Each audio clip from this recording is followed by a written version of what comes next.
Hidden Gems, Episode 61, Amazing Fantasy. Welcome to Hidden Gems, a board game podcast where we review unusual, forgotten, and underappreciated board games. We're your hosts. My name is Chris. I'm Bill. And I'm Cameron. Thanks for listening to our show. We got another guest host on the show today. Cameron, do you want to introduce yourself to the audience? Yes, of course. Hi, my name's Cameron Lockey, and I enjoy board games, and I'm friends with Chris, and it's great to be on the show. It's great to be a host. How did you get into podcast. board games, Cameron? What's your favorite game? For those of you that don't know, Cameron's actually a founding member of the podcast. I know. It's been a while. I've got kids. I got a baby business. I'm a YouTuber now. But it's great to be back on the show, and particularly for this episode. Yes. This is especially for you. I want everyone to know that we started this podcast, over 2 years ago at this point? And like in the first meeting, Chris was like, and we're definitely going to make a fantasy-themed episode of the podcast. and now we're finally doing it. I told Chris, I was like, if you guys record a fantasy episode without me, I'm going to be so upset. The people haven't been clamoring for a fantasy episode, but maybe they just don't realize what they're missing. You know, we're opening the door to something big here. You guys Just know, so you know, Jason was not clamoring. I know. You guys know that Jason. my biggest thing here on this podcast is theme. I come to board games because I want to get into the theme. I want to get into the story of the game. RP a little bit, right? It's part of the reason why we spend some time on the flavor text of every game. That's another little signature of mine on the podcast is reading the flavor text. Yeah. So we're gonna have some fun with that tonight too, hopefully. I will say before we get into our banter, I always appreciate how you manage to squeeze theme out of the driest of places. You've never played Brass, but if you had, I'm sure you would somehow start RPing as if you were like some sort of, Age of Steam industrialist. That's just how you do. Probably just makes it more fun. Once you wake me up from the rules explanation. Cool. Well, I'm happy to jump into another sharing banter session. Yeah. Well, what have you been up to, man? Yeah, so obviously I've got a lot going on with the family and business and stuff like that. I won't bore anyone with those types of things, but I am excited. This time of year is one of my favorite times of year. My favorite season is actually fall, but spring is a lot like fall. Just enjoying. We've been doing a lot of gardening outside. We're actually moving. We had this fenced in area on our property that wasn't working great with sunlight for a garden, so we're actually rebuilding our garden in a different part of our yard, which has been a lot of fun. Just enjoying all this nice weather that we've been having for all the 2 weeks of spring that we'll have here in North Carolina. Pollen is out. Before the pollen storm happens, exactly. and then it's 90 degrees. Yeah, exactly. So that's been good. But the thing I wanted to mention, and I particularly figured that you would enjoy this and maybe some of our listeners as well. There's a show that has come out on Netflix recently that I actually didn't know was even pending. But I was excited when it came out, and I've watched the whole thing at this point, and that's the new live action Avatar, The Last Airbender. I just finished that 2 days ago. You just finished I've it? seen the first episode. Oh, so no. I can talk a little bit about it, yeah. Well, and I think Bill should chime in for that's sure. kind of enough. I don't want to give anything away because, other than the fact that, as you probably have guessed, it's not that different from the narrative, timeline of the original story. And we've talked about this on, I can't remember which episode. You and I went on for a long time about it because you had never seen it before. Right, because I had just gotten through the animated series. Recap, it's incredible. Yeah, it's incredible. If you haven't seen it, the Avatar Last Airbender, it's not just a cartoon, it's a great story. It totally is. Totally for adults. You can be a grown adult and enjoy Avatar Last Airbender. It is great storytelling. I will say I tried the first 3 episodes of the cartoon and I just couldn't do it. No, really? Yeah, it was like... I've heard the first season because he's 8 or something like that. You gotta get through the first season. So. I will admit the first 7 episodes of the first season are a little slow, but I am telling you, when it gets into Earth Kingdom, dude, it is so good. And then when it gets into the fire stuff in the last chapter with Zuko's storyline, Zuko. I think I might have said this is my favorite character in the whole thing when we were talking about it together. I don't quite remember because his story arc is just. So good. Is that the son of the emperor? Yeah. Highly recommend watching. Well, and it's interesting too because I had forgotten that his story starts to turn course, even in just the water book. Yeah, a little bit, which is neat, and I really appreciate it. Because I was watching it from more of an adaptation standpoint. Sort of how does it compare to the original animated story. And I don't know. I was trying to be critical as I could because I did enjoy it. I certainly enjoyed going back through it, but I did find myself going like, is that what really happened? And it's like, you do that with when you're familiar with the source material, I guess, on anything. But the thing I wanted to talk about a little bit, because I felt like it was particularly good, which is the casting. Yeah, that's exactly what I was going to jump in to say. It's the most important thing in an adaptation. The boy's sidekick, that's the kind of Sokka. He's exactly like the cartoon. Exactly. They the got face him of his the shape, best. his voice. Yes. It was like his attitude. Yeah. It was exact. I mean, it's amazing. I felt like the appearance and the look and feel, I guess you would say, Aang character is good. Yeah. I think there's probably limits to what you can bring in terms of his like lightheartedness and humor and kind of craziness. It's hard to translate his cartoon. zaniness Yes. to live action, I think. And so I felt like the actor kind of comes across as like maybe way more serious and morose, I guess, than because I think in the cartoon he flips back and forth between the whole like I'm bearing the weight of the role of the Avatar and I'm just a young kid that's having fun at any turn. Yep. And this one he feels a lot more like he's kind of always bearing the weight of becoming the Avatar sort of thing. But yeah, I in general, I mean, I think overall, like Boomy, they did a great job. I know you're not there I haven't yet, got there yet. Yeah, I'd love to see Boomy. You'll be pleased when Boomy's you a finally crazy see character. Boomy. Yeah, I was wondering, I was going like, how are they going to do it? And they pulled it off. Like, so he was the childhood friend that aged. Yes, yes, yeah. The king of that Earth Kingdom city. Yeah, Omashu. Yeah, right. Yeah, so it was a fun ride, and the other character that meant a lot to me in the story is not Ozai, Iroh. Iroh, yeah. He's to me, he's the narrator effectively of the story, and I think he's the most important character, just about more so than Aang. My second favorite character, and he's the uncle. Yeah, yes, and I think he was an important character in terms of casting because. In a lot of ways, he's like the comic relief. Yes. He and Sokka are like the comic relief in the story. And he is the, like, what do you call it? Like, he's the sort of like the antithesis of like kind of everyone else in the Fire King. He used to be like, what do you mean? Like his brother, like Ozai, used to be like kind of ruthless. Right. And then he kind of started to have a change of heart. Right. And now he's like very softened. Do you know what I mean? But he's the odd character, like for sure. among all, especially in the live action one. Yeah, he's the opposite of everyone else. He's just kind of like easygoing, and you wonder like why does he go so well with Prince Zuko? Mm-hmm. So I mean, I don't like get totally into the story, but I was trying to think of like how to talk about like comparisons between the animated series and this one, and I am looking forward to. I believe it's been greenlit for the other two books. Apparently, it did better than One Piece. So, if you don't know, One Piece is an anime that they adapted into live action, which I also watched all the way through. Okay. I should talk about it sometime on the show. One Piece, how they managed to make this into live action, I have no idea, but they pulled it off. And it had a really big opening, and apparently this one outdid it, from what I understand. Okay. Yeah. Wow. Well, it's exciting because it's one of those things. Like, I'm glad that this live action one exists. I think they're doing a good job with the special effects. I think they're doing a good job with like keeping it true to the original and not I'd agree with that. I don't know, adding a bunch of stuff or changing a bunch of things unnecessarily. Or going too fast. Right. I mean, it's like 8 episodes or something like that for the whole first book. And I realized like they're 45-minute episodes versus the like 15-minute like cartoon versions. And there were I think some things that they skipped. You got to. You have to. And not, I mean, it's true that like not everything in the original cartoon is like completely necessary. I think they kept in all the essential parts. So I think overall, in my opinion, since this is kind of a review show, like having seen the whole thing and without giving away anything, I think that they did a good job adapting it to live action. Yeah. And I was really glad to see that they, sometimes like cultural stuff gets injected into these like adaptations and stuff like that. And I feel like all that stuff's usually unnecessary. And I feel like they just stuck with the story. Yeah. Like, that's good job. Good job, Netflix. Can't go wrong there because it's an excellent one. Right.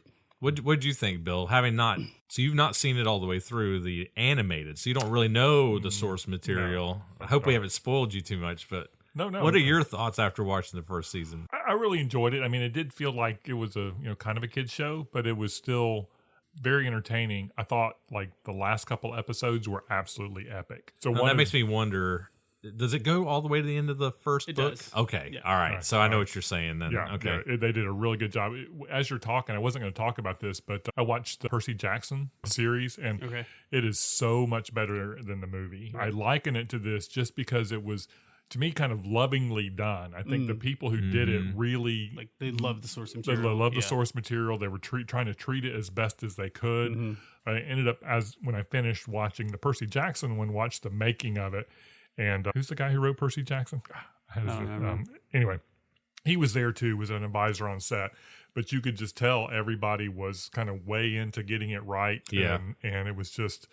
I'm sure the same thing was happening on that set as well, that they executed really well. And to your point about pacing, they needed a series of 7 or 8 episodes to tell that story in the book. You have to. Otherwise, because the movies just That's why the movies bombed. Yeah, they tried to get all the way to introducing Azula at the end of the first movie. I mean, that is just way too fast. I mean, they were practically in the Earth Kingdom within like the first hour of the movie. Like, there's just no possible way you can adapt this story into a movie unless you did it over multiple movies. I'm talking like 6, like a Star Wars type of thing, which they're just not going to do. You're talking about Avatar? Right. Yes, I'm talking about Avatar. Yeah. I mean, spoiler alert, they do introduce Azula in this series. Okay. But I think they do it in a really interesting way. But that's after like 8 hours of show, right? This was a 2-hour movie, and they're introducing Azula. I mean, come on. You're trying to like jam the entire storyline into that. There's no way, you know. But I will. That was one thing. I was like, I will say that they did a good job, because I was surprised too when she shows up. I'm like, oh, I'm pretty sure that doesn't come out until like at least like some point in the Earth Kingdom. Right. That she's even a character. Correct. But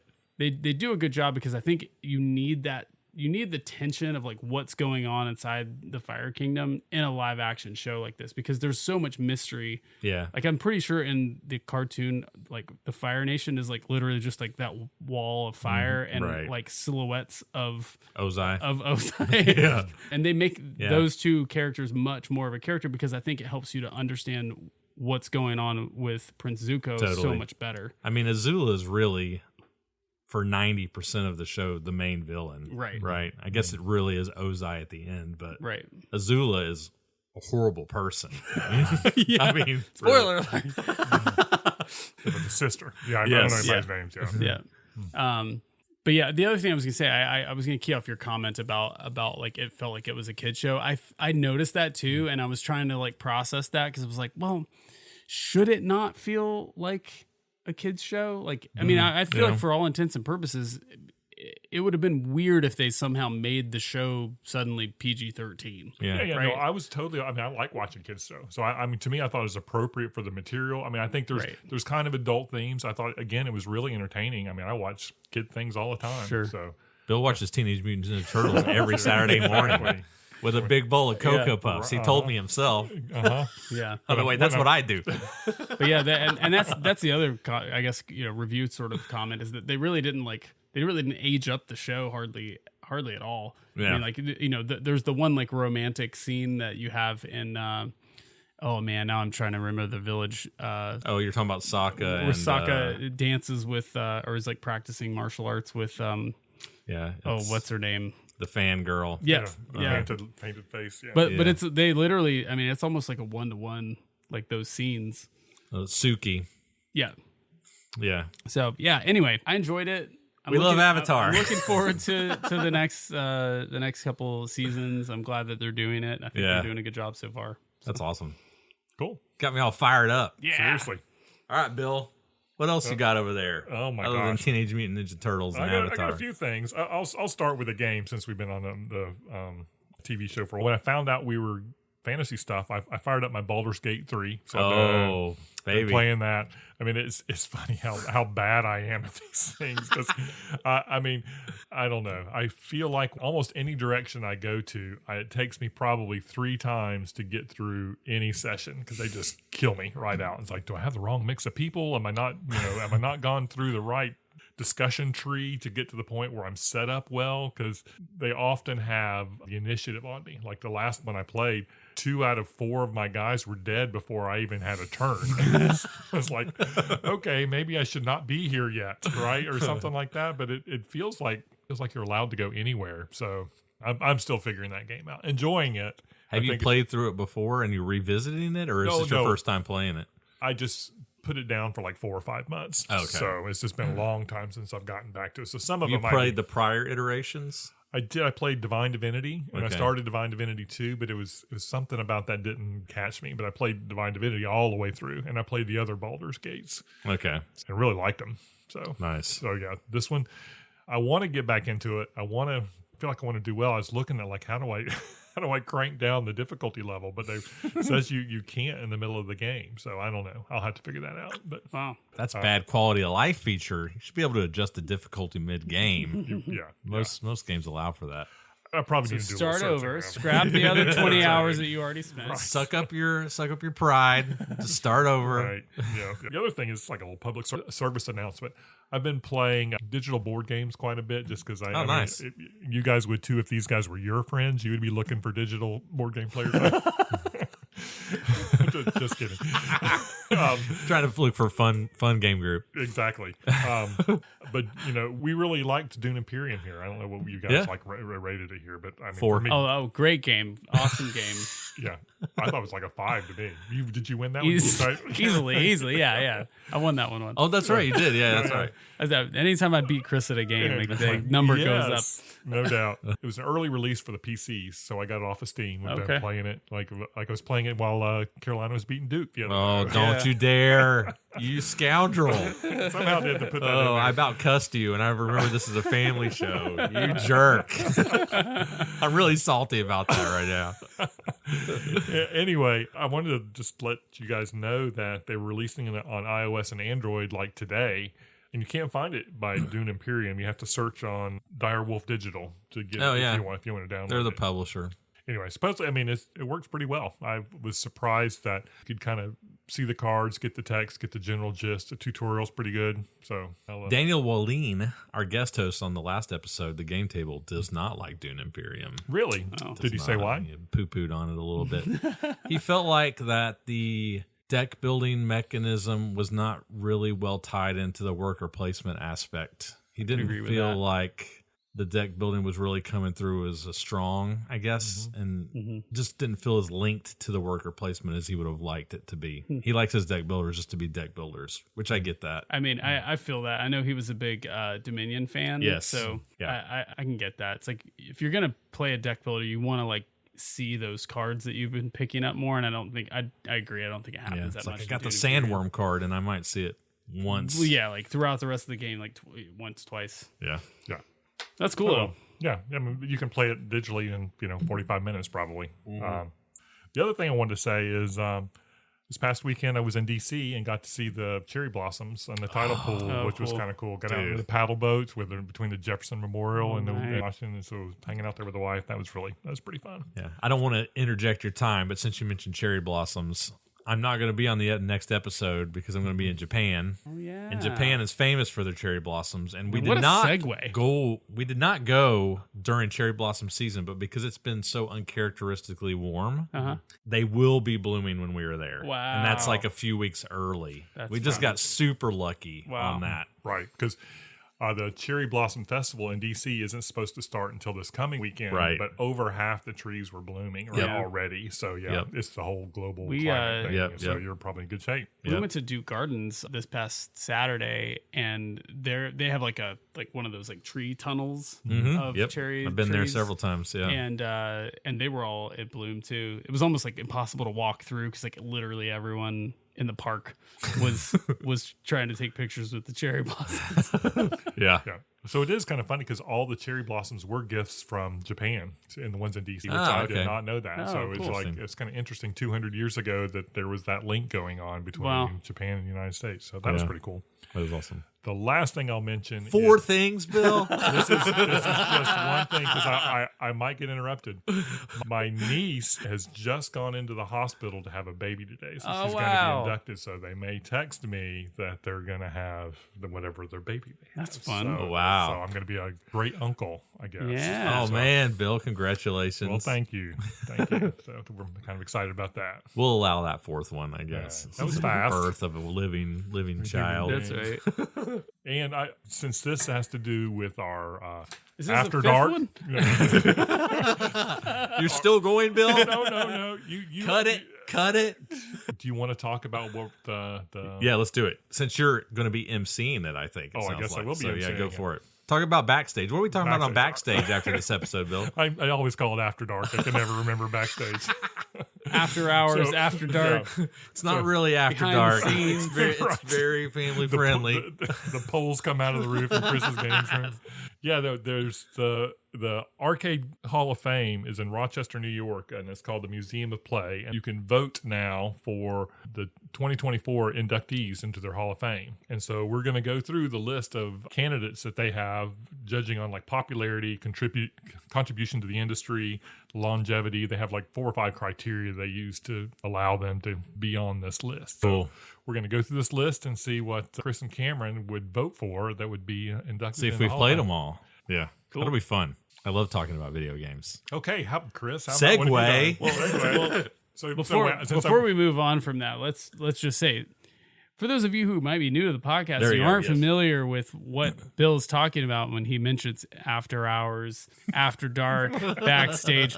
We have a podcast that is exclusive to our Patreon members called Hidden Gems Backstage, in which we discuss all sorts of different topics. We release typically once per episode over there on Patreon. And so if you're curious about what kind of things we might have talked about on this podcast, you can actually you can see previews if you go see our Patreon and check that out. And if you want to join, you can join for as low as $2 to be a copper miner, all the way up to $15 for a gem miner, and our highest tier members, of which we have a couple of esteemed members. We actually will sort of work with them, choose a game, review a game on an episode With them. Remotely. kind of take their notes and include those on the show. So you can go over there, you can listen to those Backstage podcast episodes for as little as $2. So if you want to join up, feel free to head over there, check it out. We really appreciate it. Supports the show, keeps the lights on over here. Totally. So, and thank you. We might as well thank those of you who are Patreon members. We deeply appreciate it. Yep. You guys are our biggest fans, and we just really appreciate it, and we feel your love. Yes, we do. We appreciate it. We appreciate not having to pay our subscription fees anymore. So thank you for covering that expense for us. That's and right. supporting us. All right, Chris, what do you got for us? Video games. I've been on a tear lately, guys, with video games. Okay. I've got a couple to talk about. The first one, I think, will grab you. I'll be interested to hear y'all's response to it, because I typically talk about more under the radar video games because I just enjoy playing those indie style games that you get on the Switch eShop. This is very much not that. This one is a heavy hitter. Some people would actually say that this was probably 2023's game of the year. Okay. At least for the Switch. Okay. And that is an RPG called Sea of Stars. Okay. Have you guys heard of or played this? I haven't. Neither. Okay. So Sea of Stars is an RPG, turn-based RPG. Okay, wow. So it's old school, right? Yeah. So a lot of RPGs these days have gone more towards action RPGs where you're kind of running around in Zelda real style. time. What's that? More like Zelda. Like, I guess Kingdom Hearts would be a good example of one that did it Okay. really early, where you can access menus, but you're moving around and attacking. Xenoblade, can't remember, would be another example. This one is turn-based. I'll come back to that in a second. This is already speaking to me because I love turn-based. Okay, dude. This Okay. is it's like squad-based, yeah. Focus in. This is a good one. Okay, I'll just go ahead and say right now, this is an excellent game. Okay, I enjoyed it thoroughly. The story or the theme of Sea of Stars, just very briefly, is you play as a solstice warrior. Okay, so you're one of 2 characters, Valerie or Zale, and basically as a solstice warrior, you get dropped off in this town by this being known as the Great Eagle. He drops you in almost like a stork, I guess. And you don't know who your parents are. You don't know where you come from. All you know is you were born on either, I'm trying to remember, what is it? Equinox? It's one of the equinox. It's like vernal or the... Yeah, so you're either tied to the moon or the sun. Okay. You have to be born on that day. And because you were born on that day, you have a really strong connection with either sun and its power or moon in its power. Okay. So the people in this town, they raise you as if you were their child, basically. And there's a long lineage of solstice warriors who've been delivered to this town over time. And what they do is they go out and fight these things called dwellers, ideally fighting them on like an equinox when their power is like its strongest. It's kind of like Zosin's comet with like Fire Nation, right? You're really like strong on these days. Because if you don't, these dwellers turn into world eaters, which will destroy your reality, basically. Okay.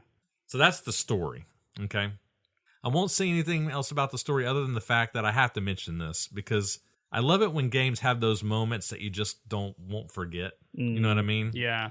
And about 2/3 of the way through this game, something happens where you learn what the Sea of Stars is. It's a thing. I'm not going to tell you what it is, but you experience the Sea of Stars, and it's just really cool.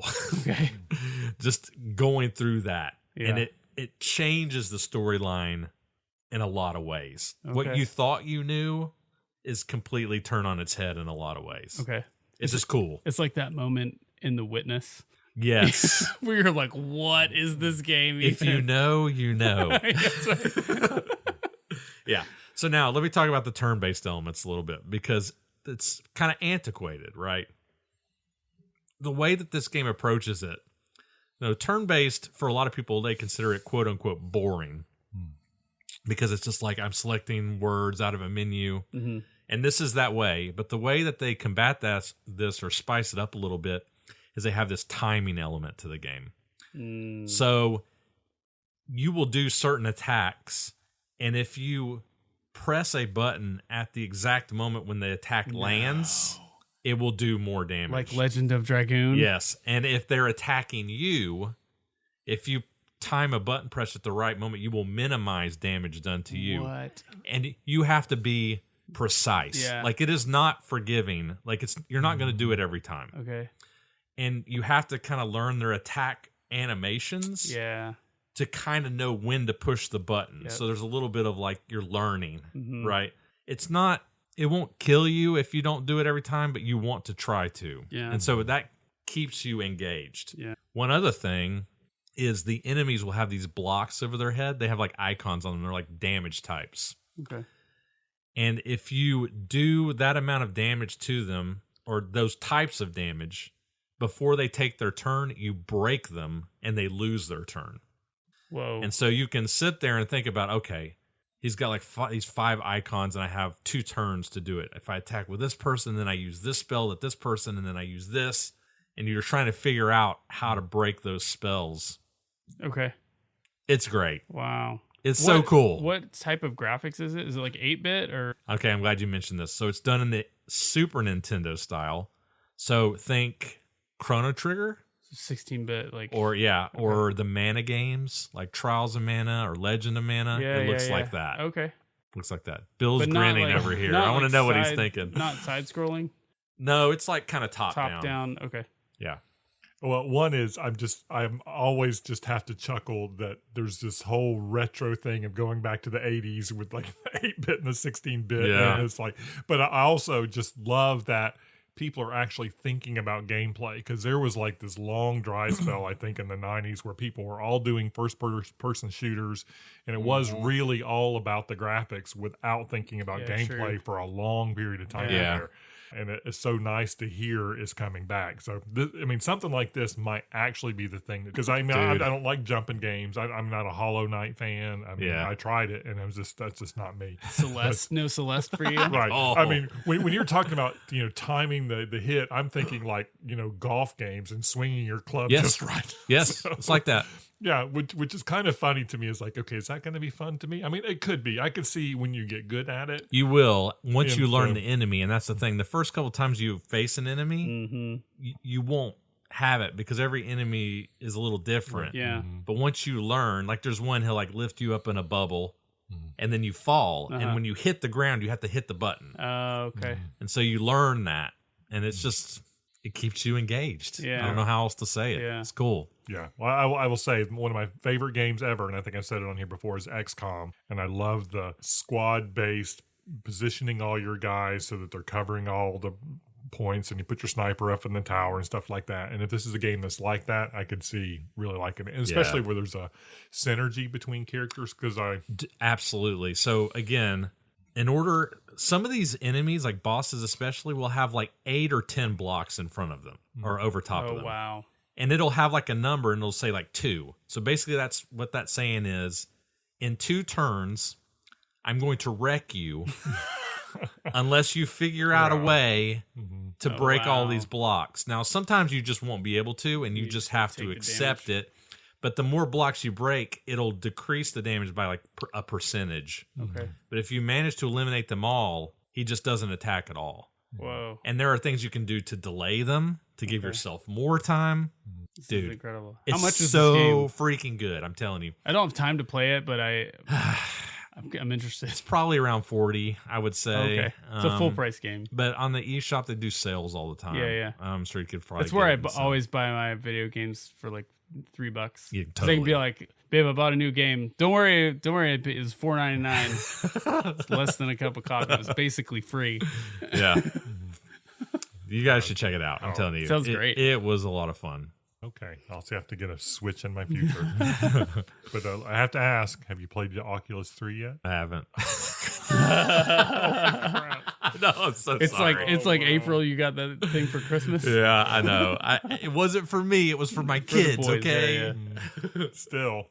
Okay. Yeah. I'll save my other one. I was going to talk about a game called Carry On. I'll talk about it next time. Okay. Since Bill talked about 5 things. Mine was all fast. And we had a 40-minute conversation about Avatar. We did talk a lot about it. I'm just giving Bill a hard time. All right. Well, for those in the audience who are curious what cocktail we had tonight. Yeah, so because we did a fantasy episode, it's fantasy. It's not like Dungeons and Dragons fantasy. It's more like Wizards fantasy. You mean it wasn't like straight mead? It wasn't straight mead. I did a cocktail called the Golden Snitch. Ooh, okay. And most people probably know what that's referencing. Harry Potter. Harry Potter. That's exactly right. So the Golden Snitch is 1.5 ounces of whiskey, half an ounce of elderflower liqueur, preferably Saint Germain, half of a lemon squeeze, so some lemon juice, 1 teaspoon of maple syrup, a little dash of cinnamon, a dash of ginger.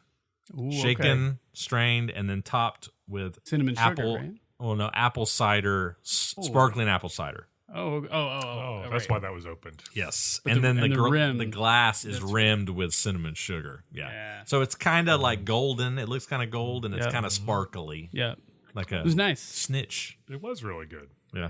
You do not have to be very fast to drink it. No. Bill drank it, no problem. Oh, man. Ouch. All right. Thanks for that, Chris. It was excellent. Yes. So, fantasy episode. Yes. We're talking about theme. Yes. So I'm going to turn it over to you, but I'll just to segue into our little end of our banter here. I'm excited to be doing this episode, and I'll tell you why. So Cameron has been an incredible sport throughout this entire podcast. Suffice it to say, we haven't played a lot of games that Cameron would say he probably loved. He's played some that he's really enjoyed, but the games that we've reviewed on this podcast so far, up into episode 60, haven't really been ones that have really excited him. And I've decided that, at least in this year, we're really going to focus a lot more heavily on theme. Oh, yeah. And fantasy is going to be front and center there. And this was not the only fantasy episode we're going to do. We're going to do several, actually. Woo-hoo. I also have planned Vikings, space, and then also some mechanism episodes. So deck builders and, heaven help me, co-op games. Yes. Because I want Cameron to know we appreciate him. Man, that really means a lot to me. We want him to be excited about reviewing some of these games, and so we're going to go, try to go into some of these. We're going to pull back on the dry point salads that I get in 4th place on every single game, or the shared incentive games. If I can't count on 2 hands how many times I've come out on a Thursday night and played like 2 games or 3 games or 1 game and lost dead last, every single one of them, because my brain just doesn't work like y'all's, and I don't have the greatest give a care when it comes to winning games. I'm like, I don't know, I guess that was fun. Cameron's here just to have fun and I like role being play with y'all and not getting hit in the face by a 2-year-old. I was going to say, you need to stop having babies now. Right, exactly. So yeah, that's awesome. We're talking about fantasy games. So real quickly, I just want to talk about. I'm kicking this to both of you guys. I'll comment on this as well. But what is it about fantasy, do you think? And not just maybe in games, but just in our culture in general. It's just so big now. I feel like since like the 2000s forward, like fantasy has just really become front and center in the consciousness of people's, right? Yeah. Kind of started, I think, with Lord of the Rings. Now, there, you can argue it was certainly there before that, but where it became really big, right? Yeah. What is it about fantasy that just grabs people? What is it for you guys that you love so much about it? Yeah, I mean, obviously for me, I'm a huge Lord of the Rings fan. I listen to the audiobooks of Lord of the Rings every year starting in February. Literally February 1st was like my favorite day so far this year. It's crazy that you listen to it every year. Yeah, I like couldn't wait. I was like, I was just dying to start it. So, I'm the ring's already been destroyed. We'll just say that. So like spoiler. So like I'm definitely a huge like Tolkien fan, Lord of the Rings fan, but I also enjoy other fantasy things. You know, I'm a big fan of the Robert Jordan Wheel of Time books and Brandon Sanderson's some of his. I don't know that I can answer like why it's become so big, because there are obviously like so many others. There's the whole Witcher series, which I'm not like super into. You know, I mean, I enjoy Harry Potter, but there were bigger fans of that. You know, do you think it started early for you?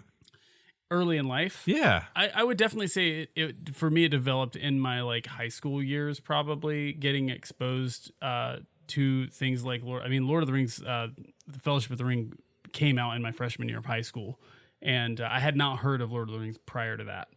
Wow. And so that led into friends of mine, you know, playing D&D and Elder Scrolls games, and I started playing a lot more of like Legend of Dragoon is one of my favorite PlayStation games of all time, and it's got a very like heavy fantasy sort of, you know, I've always been into like that, like swords and shields and totally, you know, fighting type stuff. Yeah.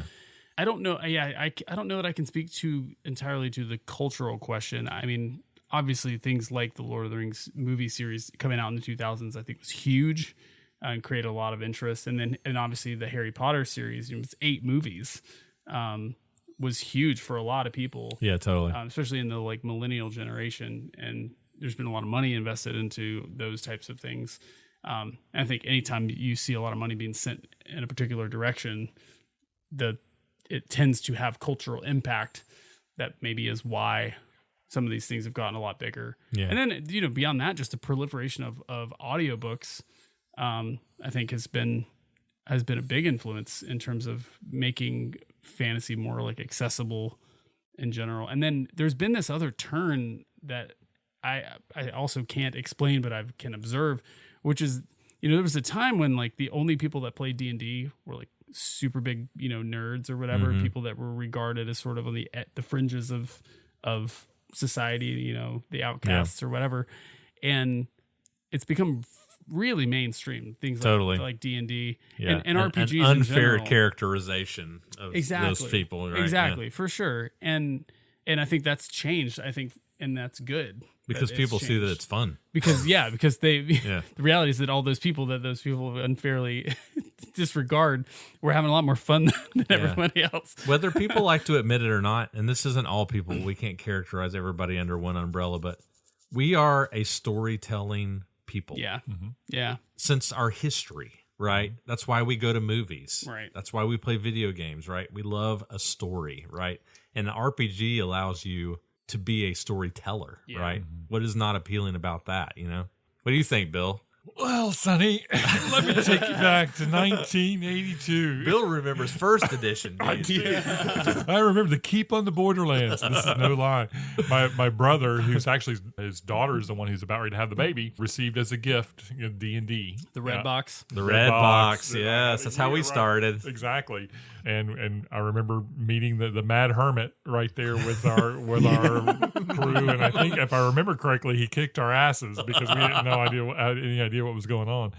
But I mean, to your point about fantasy, I mean, to me here being philosophical, I mean, I just read almost strictly fantasy books for probably the first 20 years of my reading life, just because part of it was I just found it fun. But I think now in hindsight, I feel like the fantasy world gives the author the ability to make comments on like the human condition and on society in made up places that you can't do in kind of real life kind of thing. An allegorical thing. You can set up situations that bring things to light in a very, succinct or, but in a larger than life kind of way. There's like, oh, wow, here's a society that values this and that's just horrible. And it's like, and you think, oh, well, we kind of do that too. This is way more subtle than we think. Right. Kind of thing. So anyway, I mean, the fantasy story side.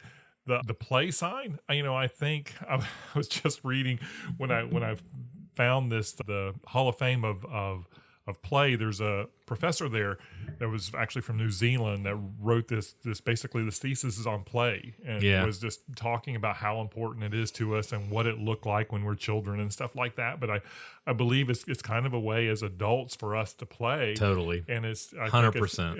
It's a healing sort of, like board games. Board games is in the same sort of category to me, but fantasy almost takes it to that next level, especially when you start role playing. An escapism of a way. Yeah, it gives you a chance to engage your imagination because really, especially for a lot of people's jobs, you don't necessarily have that. You're doing something that's a little more rote often, and you don't get to engage something more fantastical. Yeah. Man, I love how thoughtful and different our answers are. Totally. No, I mean, like, seriously, I like how this is going. I'm going to take a little bit of different approach in my answer, but it's in the same vein of what you guys are saying. You mentioned being young, growing up, being exposed to like fantasy and in media and in books. And I grew up in Western North Carolina, like you did, Bill.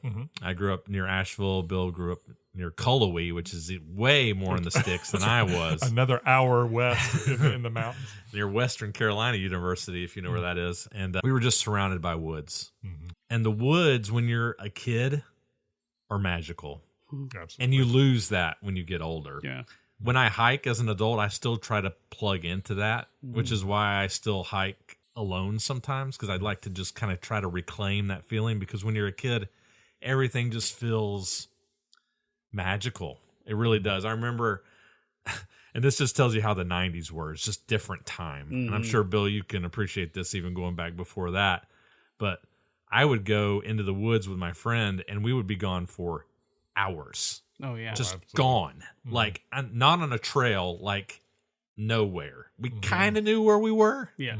And there was just always that. I wonder if you guys have had that experience. Like, we would be climbing up a hill, and you always think when you get to the top of that hill, there's going to be something you're going to see, right? And it always just like looks like more of the same. Yeah. But there's just something in us. And I don't want to say it's just boys. It's not just boys, but definitely as a young boy with my best friend, there's just that exploration sense of adventure that's just like really strong in us. That discovery, finding something. And I think that fantasy plugs into that. Yeah. You know what I mean? Yeah. Remember in my backyard, kind of, behind my house, there was a cave. And this cave was huge to us. It was a river ran through it. A little waterfall would drop, and we used to see who would go to the back and put their hand on the back, Seeing that as an adult, it's maybe 5 feet deep, right? It doesn't, and it's kind of sad in a way, because when you see it as an adult, you're kind of like, this isn't as impressive as I remember, but when you're a kid, everything is just so big. You know what I mean? Yeah. And I think that like fantasy just helps us plug into that whimsical, childlike sense of adventure. Yeah. I'm getting very philosophical right now, but I think you're making. As I get older, I think about these kind of things. You know what I mean? I think you're making good points, because I mean, I literally played D&D last night. It's the second night of a new campaign. I'm reconnecting with some old college buddies that we all literally just all showed up at the same church. It was like, oh, we all go here now? We all live in Durham and we all go to the same church. This is cool. We should like hang out. And this is what we came up with to hang out. We've all got kids now. That's an awesome way to hang out. Yeah. So, and there's, it's amazing because there's a theater of the mind thing that gets engaged. And I think that it can translate whether you're reading a book, whether you're whether you're watching one of these like fantasy shows or whether you're doing something like playing D&D or a board game, that like you're doing something, but your brain is seeing images and you're making up stuff and you're making connections with ideas and whatever. That doesn't happen when you're like you're saying, like when you're working, or when you're, fulfilling other responsibilities in life, right? Like, and so it is a way to sort of unplug from the like logical, methodical things that we're doing and kind of like reach into our right brain a little bit and kind of do something a bit creative and tell stories and appreciate something that isn't real, but maybe is saying something true about the world at the same time. I don't know. I think we all connect with it a little bit. I think there are some people that are more resistant to the nerdiness factor that they think is risky to engage in, which I realize it wears off. That whole thing like wears off more and more fast. The older you get. I will never forget. You care about it less and less. Joe Pavlisco came over to our house. We were playing Tomb of Horrors. I had updated Tomb of Horrors to 4th edition rules. That's right. And he was just mocking us the whole time. Absolutely. The whole time. I was like, this is stupid, blah, blah, blah. And by the end, he was, I think, playing a character, and now he runs a campaign, and he is obsessed. Homebrew. You just don't think that you'll get sucked into that, and some people won't. It's not for everybody. But I'm telling you, there's just something about just storytelling that gets people. You know what I mean? Yeah. No, absolutely. Well, if you're still here in the audience, falling asleep. Oh my gosh, we're getting fired up. We're 50 minutes in to the show. We've got a lot of thoughts and feelings about all this stuff, but we know that you guys come here to listen to us review games. So, you guys want to review some games? Let's do it. We better. All right.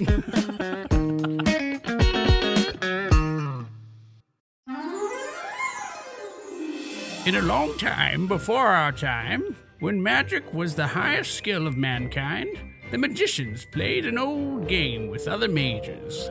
They allowed their dragons, pegasi, gargoyles, phoenixes, mandragores, and fairies to fight each other. Some of these creatures wear magical amulets. The magician who captured the most amulets was awarded Gargon, the amulet of power. Thanks, Merlin. Of course. Is that what you're going for? Yeah.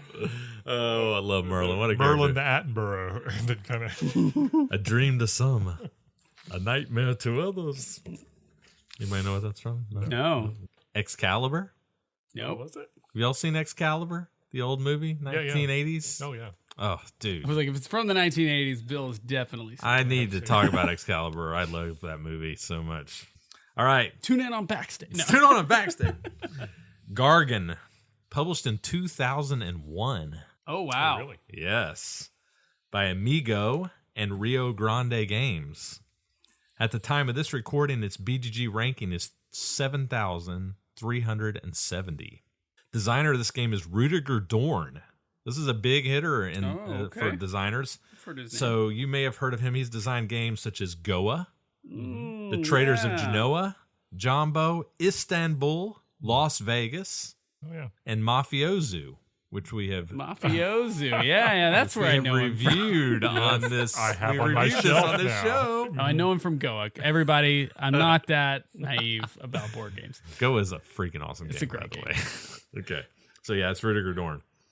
All right, brief rules summary for Gargon. Gargon is a card game where the players are playing certain mixes of cards in an attempt to win battles and get their cards through in order to score points. The card deck consists of 102 creature cards in 6 different colors.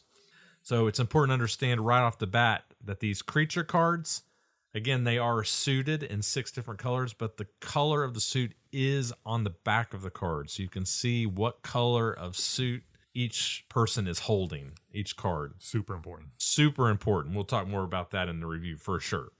Each suit is numbered 0 to 15, with each card represented once, except for the zeros, of which there are 2 in each suit. The cards numbered 1 to 12 in each suit have a set number of amulets or victory points printed on them, with the higher valued cards having fewer amulets than the lower valued cards. So it's important to understand the stronger the card is from a quote-unquote catching or winning standpoint, the fewer points it's actually worth. The weaker cards are worth more points. We'll talk about that more later. Each player is dealt a total of 10 cards, and then the remaining cards are placed into 2 face-down card rows. And I want to make sure that this is very clear because this is also super important. So again, the remaining cards that are not dealt are equally distributed between these 2 rows of face-down cards, which are fanned out on the table, and each row has a beginning or a drawing end and then an end point or kind of the bottom of the deck. But again, they're fanned out. So you can see the colors. And that's the thing. The reason why that's important is because the cards are suited and the colors on the backs of the cards show you what suit the cards are. You can see when you're drawing cards from one of those 2 piles what you're going to be drawing, and you can also look ahead, right? So you can see when cards will be coming up to be drawn or how far cards are away from the drawing end of the piles. We'll talk more about that later as well, I'm sure. The starting player begins play by playing a mix of cards face down onto the table. So I should mention that a mix is basically a combination of cards. So you could play a single card, you could play 2 cards of the same suit, you could play 2 cards of 2 different suits, you can play 2 of the same suit and 1 of a different suit. It can just be up to 3 cards, and it's some combination of those different mixes, okay? After the lead player has decided what mix they're going to play, now the other players can either play cards or pass. So it's important to understand, let's say that I'm the lead player and I play 2 red cards and a purple card, and then Bill's to my left. If he plays cards, he also has to play 2 cards of the same color and 1 card of one color, but it doesn't have to be the same that I did. It doesn't have to be 2 reds and a purple. He could do 2 yellows and a blue, okay? It just has to follow the same mix pattern, but the colors don't have to be the same, okay? If a player cannot play because they cannot create a mix that matches the lead player, or they choose not to play, and that's important, you could play but choose not to, they pass and then take 1 to 3 cards from one of the 2 lines of cards in the center of the table. Once all players have had a chance to play cards or pass, all of the played cards are flipped face up and battles are resolved. So the way that this works is, so let's use a real simple example. Let's say in a 3-player game, I play 2 yellow cards and then Cameron matches me and plays 2 yellow cards. Let's say Bill doesn't play any yellows. We will compare our yellow cards. We look at our 2 largest cards and compare those. Whoever played the larger card wins. And it's important to understand they don't catch the other person's card. The card that they played gets through. Okay? Then we will compare the second set of yellow cards. Again, whoever played the higher card, that card gets through and scores for them. They put it in their scoring pile. The other card gets discarded. So you're not catching your opponent's cards. One more example, because I think it's important to understand what's going on in this game. What happens if I play 2 yellow cards in a mix, and then Cameron just plays 1 yellow card, and Bill just plays 1 yellow card, and then some other combination of cards, okay? We compare the yellow cards. So my first yellow card, Cameron's yellow card, Bill's yellow card, high card wins. Then I'm left with a yellow card by myself. That card just gets through, okay? There's no opponent to it. And that's one way you can get those lower valued cards through, is if you play a card when other people don't oppose you, basically. All right. Once all of the face-up cards are resolved, play passes to the left with the next player choosing a mix of cards to play to the table. When the last card from one of the 2 face-down card lines is drawn, the current round is finished as normal, and then the game ends. Any cards left in a player's hands are discarded from the game without effect. Players will then score points for having majorities in the colors and for the number of amulets. Remember, those are the little victory point symbols printed on the cards. Majorities are simple. You just look and see who caught the most red cards. They get 10 points. Who caught the most purple cards? They'll get 10 points, etc., etc. The amulets, you just count up the number of amulets on all of your cards. However, one last rule, if you got any zeros through on your turn, if you have zeros in your pile, they will double the number of amulets in that color. So let's say I caught 8 amulets in gray and I got the 0 of gray in my pile. That's actually 16 points and not 8 points. All right. That's generally how you play Gargon. All right? All right. Good job, Chris. So I think a good place to start here, normally on the theme episodes, we start with theme, but this is a card game, okay? And we can talk a little bit about the theme, I guess. There's certainly fantasy art on the cards, and there's an attempt at fantasy theme, but it's a card game, okay? Right. So I think a good place for us to start on this one is to talk about the card back. So we reviewed a few games on this podcast where people are holding hands of cards, and what's on the back of the cards gives away information. So, for example, Dr. Jekyll and Mr. Hyde would be an example. Scharfeschotten, which is an excellent trick-taking game, would be another example. This game also does that. How did you feel like that was implemented in this game, and did you enjoy that element in this game in the setting of Gargon? So I love card games. That's probably one of my favorite games to play. And I will say they did an excellent job with this one. I thought the fact that you're looking at the 2 rows with the fanned out cards in front of you to fan out to see what you could pull into your deck if you needed to was super cool. Looking around the table, and when you're staring at your hand and you're saying, I've got a bunch of gray cards in my hand and I'm staring at a 0 that I really want, waiting so that other people have played the 0s out of your hand so you're going to be able to pull that in. It was just kind of a cool strategy moment. So to me, it gives you good visibility to make strategic decisions, I thought. Absolutely. Yeah, definitely. I mean, I feel like you can't ignore what colors are appearing on the backs of everyone else's hand. Yeah. In many cases, what you're doing is you're trying to figure out like, all right, what could I play and potentially be unopposed? Or I know there's only going to be, say, 1, maybe 2 of this same color down, and I'm going to play a rather high card. So I'll know. It allows you to potentially play, I guess what you would call defensively. You're like, well, I don't want that person to get any more yellows or whatever. Right. So I'm going to play this high yellow to make sure that I take out their... It may not be worth a lot of points for me, right, but I'm denying them points. Right. Or I'm going to lead them to place, that card out. And I know that because I'm playing a 15 or a 14 or something like that, I'm probably going to take out their card and prevent them from getting those points. Yeah, I really enjoyed that aspect of it, of looking at the backs of everybody's cards, like you were saying, Cameron, and kind of figuring out, nobody's played a red card yet.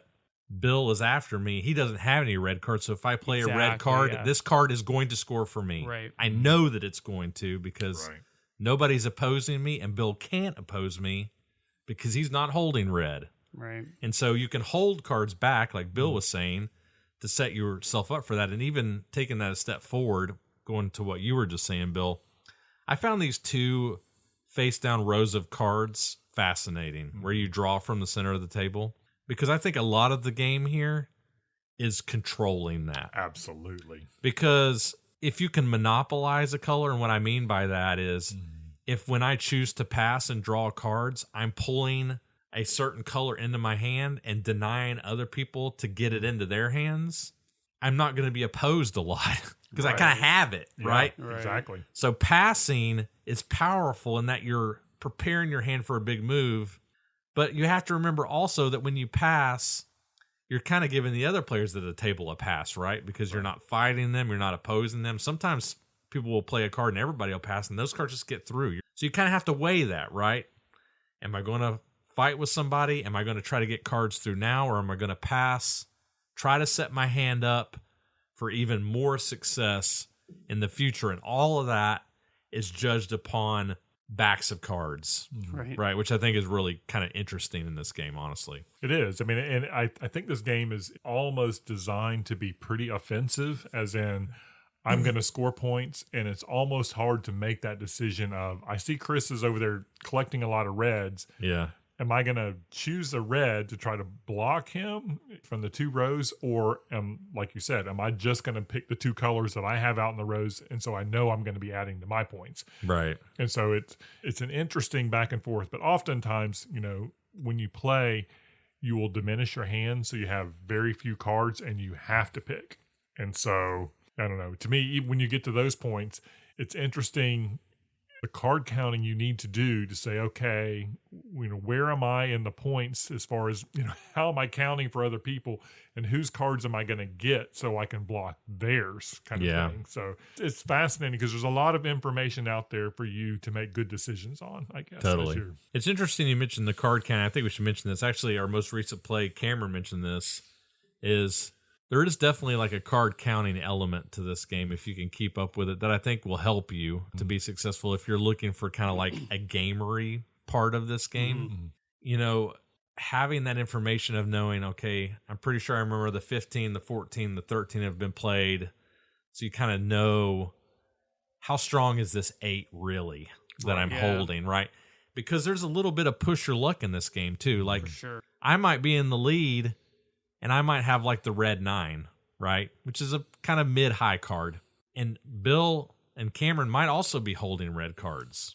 So it's risky, right? But do I play that red card down? That doesn't mean they're going to play red. They could play different colors, right? So what I'm saying is there's a little bit of push your luck here. Maybe I throw that red 1 down. Maybe 2 people have played in front of me. I play the red 1 and Bill's behind me and he has a red card, but nobody's played red yet. Yeah. Maybe I just go for it. And did you clarify that like in the 1 in this case would have 5 amulets on it and it's worth more points? The red 9 would have 2 totally amulets worth on it. Reiterating. Yeah. The 1, a super weak card, is worth buku points. Yeah. But when I play it face down, they might think that's a 10. They don't know, right? So do I play this 1 face down and just be like, okay, Bill, just don't play your red. Play something else, right? So there's a little bit of that kind of push your luck element to this game. Absolutely. I mean, and it is fascinating to when you're in that situation where you have a card that's like, okay, I have a gray that I know I'm going to be able to collect, but I know Chris is over there collecting red. I have a pretty high red. Am I going to block him this time and hope that I get my gray next time? Or am I just going to go ahead and take it and let him have whatever he's going to have and just let it go? So it's a cool decision point right there. Okay, so some good things. There's definitely some interesting stuff going on here. Anything you guys didn't like about the game? Yeah, I mean, we already talked about it in terms of the like card counting thing. Like for me, it's a con. Okay, the element of card counting, because if you're not good at card counting, and I mean, I struggle to like keep track of whether the aces have been played and teach you. So like, trying to track it's 4 or 5 different colors, like whether the 15, 14, 13 like have been played is ridiculously hard to do, right? So to me, I'm like, if you're not strong on memory, which like my wife, if she listens to this episode, will probably be laughing at me because my like short-term memory on useless facts is like not very good.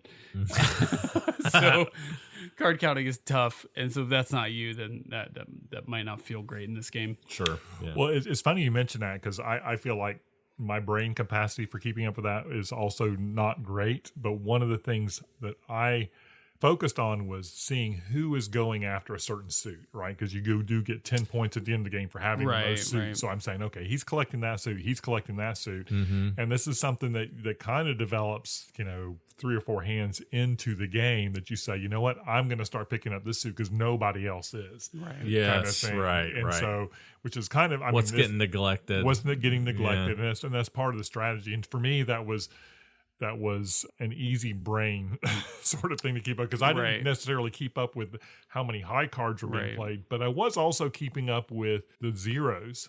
So it was like, that's a big one. Yeah, if somebody's out there who has a doubler out there, then I started looking at, okay, who is trying to sneak something through that I might want to try to pick up. So it was funny. I mean, it is a card counting game, but I had to limit myself on what things I was, had the capacity to keep up with. Where you direct your attention matters. Yeah. Right. It's hard to talk about things because, in a review, when you say something is a con, hopefully you're saying something that you feel like is negative about the game. Saying something's difficult is not necessarily it's a bad but thing. There might be people listening like you that don't like that in a game. Yeah, it's like I don't want to have the burden of card counting. So to me it is a con, but it is a caveat at least to just say like maybe it's just hard, and if you like that, like if you're a masochist like Chris, then right.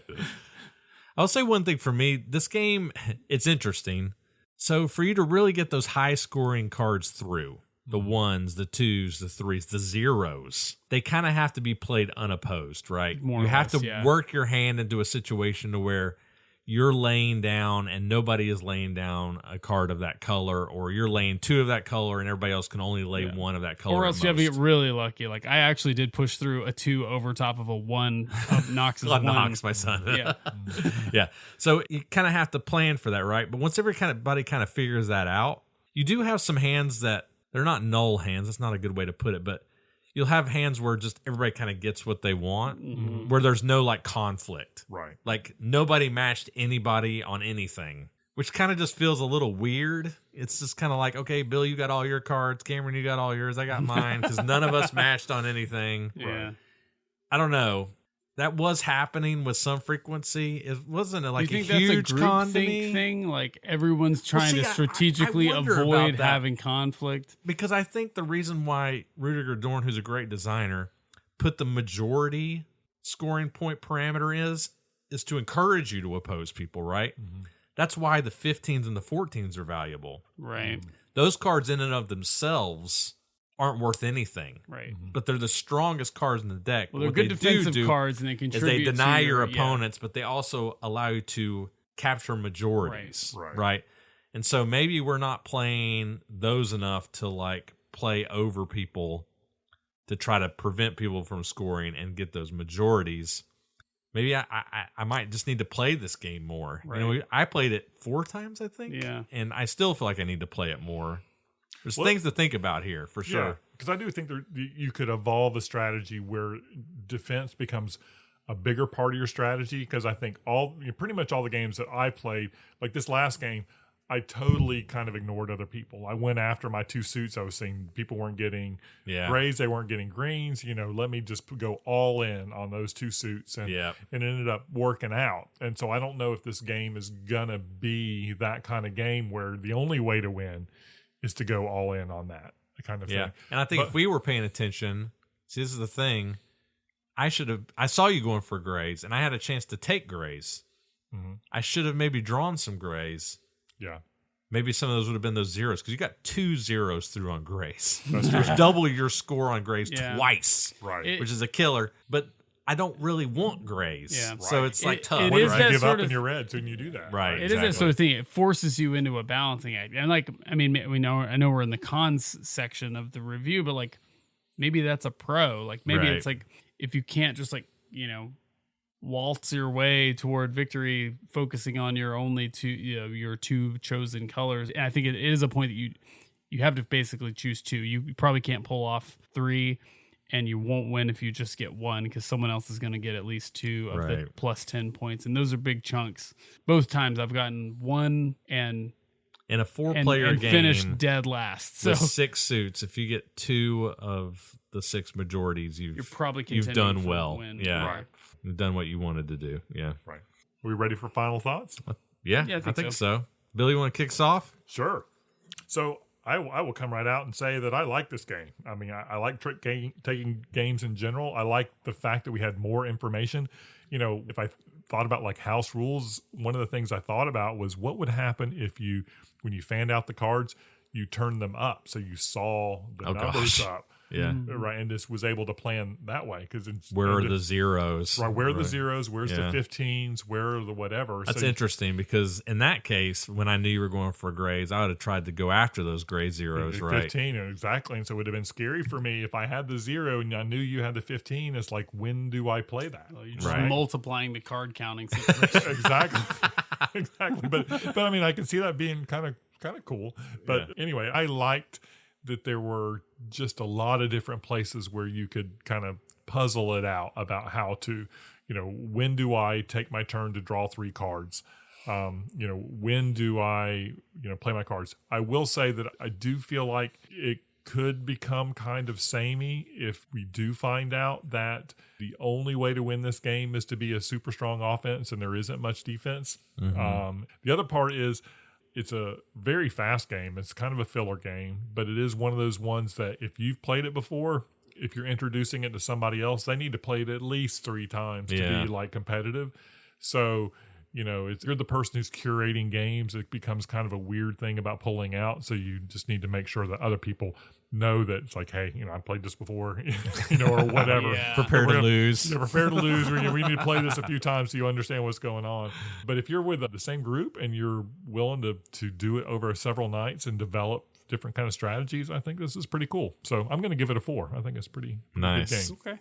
Yeah. So for me, I will say, like, I feel like I still don't understand this game, and I think it's probably a good point that you just made, that like you really do need to play it like several times. Like I think this might have been maybe my 3rd time playing. I finished dead last all 3 times, and usually when that happens, and like I don't feel like I've made any progress. Like I want to say my scores were roughly the same. It was like 30 to 33, 34, something like that, and you guys were finishing in the like 60s. Something like that. I think Bill just finished in like the 90s. That 0. Yeah. That's a killer. So I finished. I did pretty poorly, and I don't want to say that negatively reflects like that's what's like casting my feelings a little bit like negative. I think I'm reflecting on like the mid game play and like, was I engaged? Was I enjoying it? Like I feel like I was kind of like, like I'm not going to be able to memorize all the things that I need to. I don't really understand what the like winning strategy is going to be. I'm going after a color, but I wasn't really doing a good job with going after 2 colors, like that kind of thing. A lot of times I was just trying to survive. In many cases, I was actually like pinched into like, well, I can't play, so I have to draw cards, sort of a thing. So I guess I just sort of left all my plays of this going like, and I think that's kind of how I'm going to land on it. I don't think it's bad. I think there's a game here. It's probably better than I think it is. Yeah. But I don't have the like mental space to like really appreciate what's going on here, and I don't really care. So usually if that's my judgment on it, that puts it at a 3 for me. So that's where I'm going to leave it, is at a 3. That's fair. And the theme is pasted on. Someone needs to say that phrase. It's pasted on. It's just not a fantasy game insofar as it's like fantasy artwork. Any deck of cards. Fantasy artwork. Plop some artwork on there. Amulets. Yeah. So it's not a fantasy game. It's fantasy themed. All right. So, yeah, no, I totally get that. So for me, I will say I'm kind of in Bill's camp on this one. This one surprised me a good bit. I think the thing that intrigued me the most was these 2 card rows in the center of the board, just controlling in that and playing around in that sandbox of, which card row do I pull from? If I take these cards, how soon until that color comes up again, right? Can I get control of this color? Yeah. What is that other person going to take? Right. So. When do I play? When do I pass? If I pass, I'm not playing cards, but I get to draw these cards, setting my hand up for the future, right? There's just like some cool stuff going on here.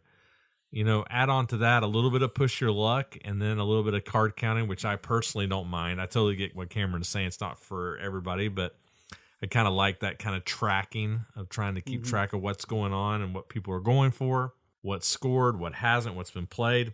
This game is good for me. It surprised me. I really like it. I'm glad I have it. I also am going to give it a 4. I think it's solid. I'm glad to have it. Gargon, it's good. Dang, so I can't get it for $5. No way. But if you would like to get a copy of Gargon, I have some good news for you. Oh, that's awesome. There is, I think, just one copy at Noble Knight for $5. Okay. Bill, don't buy it. Who's Noble Knight, Chris? You guys aren't going to get it. Yeah, so Noble Knight, our sponsors, Noble Knight Games, they sponsor the show. We very much appreciate them. And they also give us a discount code. So if you spend at least $10 on their online store, so you have to buy something else if you buy this, you get 10% off of your order. Our discount code right now is GEMS24. Put that in the discount code field to get 10% off of your order. There are also 18 copies available on the BGG Marketplace. And again, all these are like under $10 or right around it. So very affordable. If you're into card games, this one is definitely worth a look. If you don't like card games, maybe not. If you like card games, Bill and I say you should check it out. I think it's interesting at the very least. Absolutely.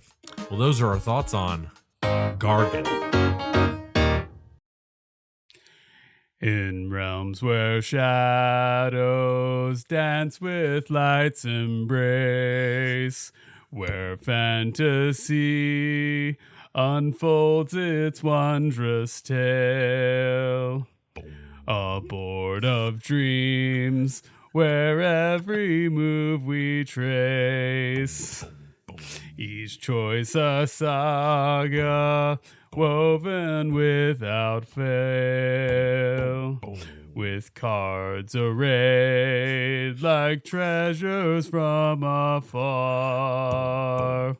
Weapons gleam with promises untold. Armor strong to shield against the scar. Trinkets whispered, secrets to behold. Spells of magic. Was that ChatGPT again? More ChatGPT. It was longer than I thought it was going to be to sing the whole thing. Wow. That was good. That was good. I'll just read the rest of it. It's pretty good. Spells of magic whispered on ancient breath, unleash their fury in a mystic dance. In battles fierce, where foes meet certain death, and victory lies, cunning's bold advance. Through trials faced in quest both near and far, we rise as heroes neath the radiant star. Nice. So that's supposed to be like an homage to like the ballads they do in Lord of the Rings or the Hobbit. That was the dwarf song in the dwarf Hobbit. song. Yeah. It just happened to be the meter was the same, so I was like, I'll just sing it instead of just recite it. Wow. So what was your question to ChatGPT? Give me a Tolkien-esque dwarven... Do you want to know what the prompt was? Is that write me a sonnet about a fantasy-themed board game in which you draft cards of either weapons, armor, trinkets, or spells that equip you to face monsters in battle, and if you defeat a monster, you gain experience points and potentially defeat your opponents. And that's what came out. Yep. We're all dead. I'm telling you, man, we're utterly replaceable. That's all I'm learning from this. Holy crap.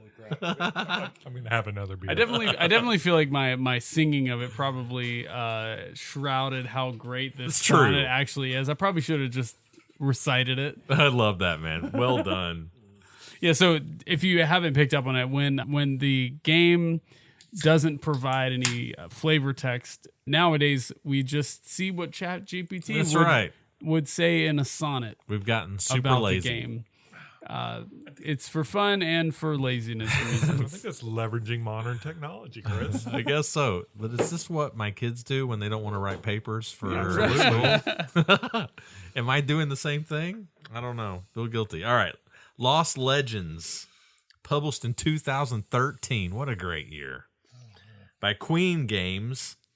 At the time of this recording, its BGG ranking is 3,824. Okay. Designer of this game is Mike Elliott. If that name sounds familiar, that's because he designed a very popular dice game known as Dice Masters. But what you're probably thinking of, and the game has a lot of similarities to this game, is a game called Thunderstone. Oh, yeah. Okay. Or as Dan Smith likes to say, Thunderstone! Thunderstone! Which we freaking love. Oh, yeah. Around here, Thunderstone is awesome. Same designer. Okay, just tuck that away. We'll come back to that. All right, brief rule summary. Mike Elliott is a guy who understands the fantasy theme. He totally does. He gets it. All right, brief rule summary for Lost Legends.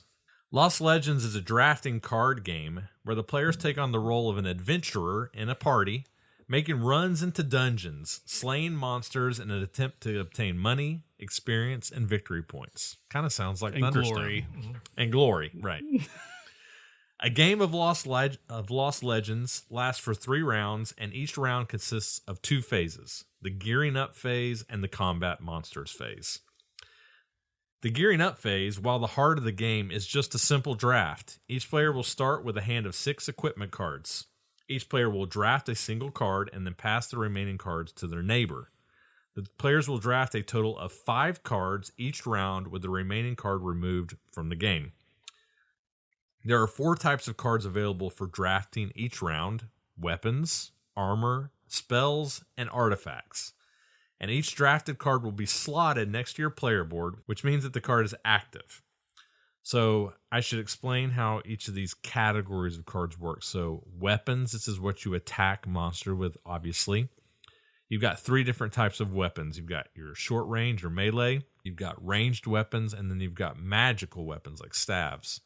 The reason why this is important is the monsters that you will encounter in the dungeon are random. They're in a random deck of cards, and some of these monsters will be vulnerable to certain types of attack, like you might do double damage with melee, while other monsters might have a type of damage, like you do half damage with melee, so that's not as good. Whereas some monsters, like especially late in the game, might just negate a damage type entirely. Mm-hmm. So if you're going all in on melee and you get stuck with a monster that negates melee, you could be in trouble. You got to figure something out. Okay, and we'll talk about that later. Armor will block certain types of damage that your enemies will do to you. Melee, range, etc., etc. A nice thematic touch here I will mention is there are 3 types of armor: helmet, shields, and then just your armor you wear on your body. And you can only have one of these each. You can't be wearing 2 helmets, right? You're equipping yourself. That would be ridiculous. Because that would be ridiculous. Who wears 2 helmets at the same time? Spells are just like they sound. Are spells you can cast that do a variety of different things, removing monsters from the board, doing different types of damage. But it's important to note that in order to cast spells, you have to have mana. And depending on what type of character you choose to play with, you may not start with mana.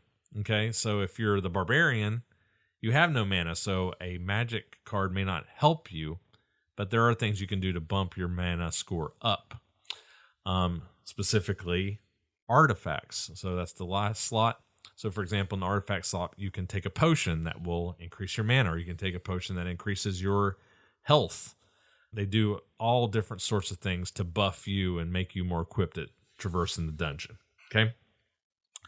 Now, it's important to note, however, that instead of equipping a card to use in the dungeon, you can also tuck an equipment card, turning it into a skill. And you will have to do this sometimes because you may not have the money to pay for a card. Money is tight in this game.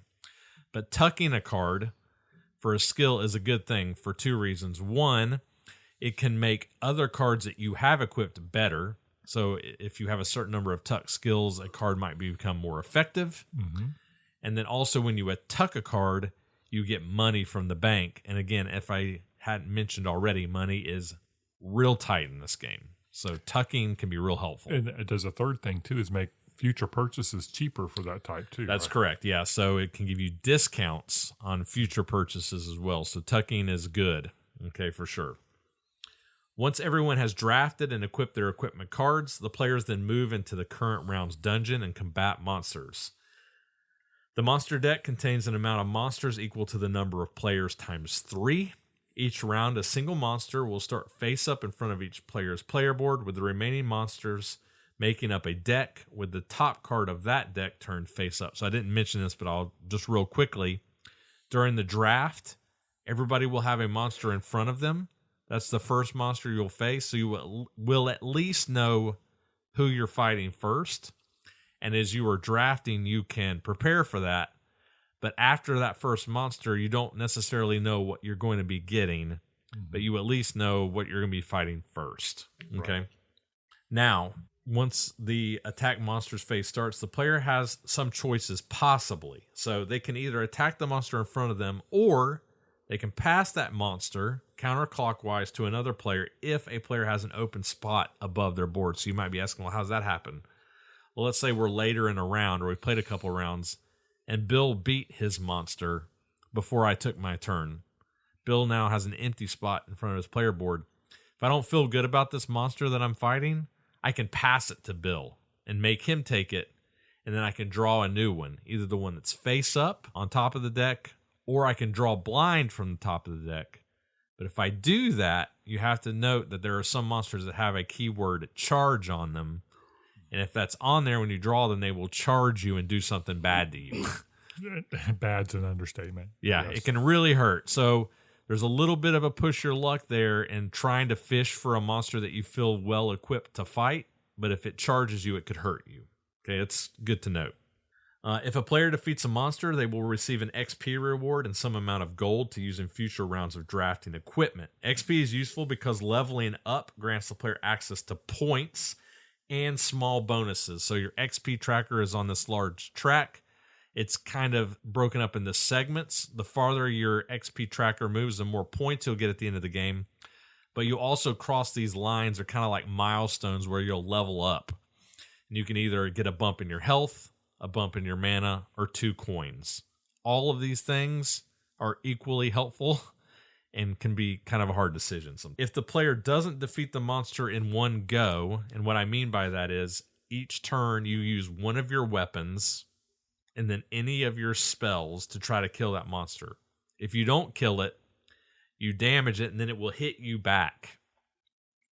If you get knocked out, you're out of that round. You don't participate any more fighting until the round is finished, okay, which can really sting. Scoring in Lost Legends is handled via a trophy system, and then we'll talk about this a little bit later. Every time you slay a monster, you will tuck that monster under your player board. There are 4 different types of monsters, and this is important because you will score points in a set collection style based on what monsters you have slain. For example, if I kill a dragon and then later I kill my second dragon, I will take a token that rewards me for killing 2 dragons in the game. If somebody does that after me, they will also score points. They'll score less than what I scored. You'll also score points for killing 3 of the same kind of thing, 1 of each type, etc., etc. That's on top of your XP points and all of that. And that's generally how you play Lost Legends. I'm going to stop there. There's some things I certainly left out, but that should give you an idea about how it works. Okay? All right. So I think that for this one, a good jumping off point is probably talking about the theme, because there's definitely a theme woven into this. Like I said, it is a drafting game, but you are an adventurer. Every adventurer is a little bit unique. I didn't mention that, but your stats are slightly different. Yeah. There's a little asymmetry. And while you are competing against each other, you're a part of a party. So when you get gold, you kind of share it with each other. I didn't mention that, but that's something that also happens. So there is theme woven into this game. How did you feel like that came through? And did it increase your enjoyment? Was it kind of How did you feel about it? Yeah, I'll take that one first. I felt like the theme was like very, very well considered in this game. I feel like you almost can't play this game without leaning into the theme a little bit. Yeah. Right? I mean, your first decision is, here's a bunch of player cards.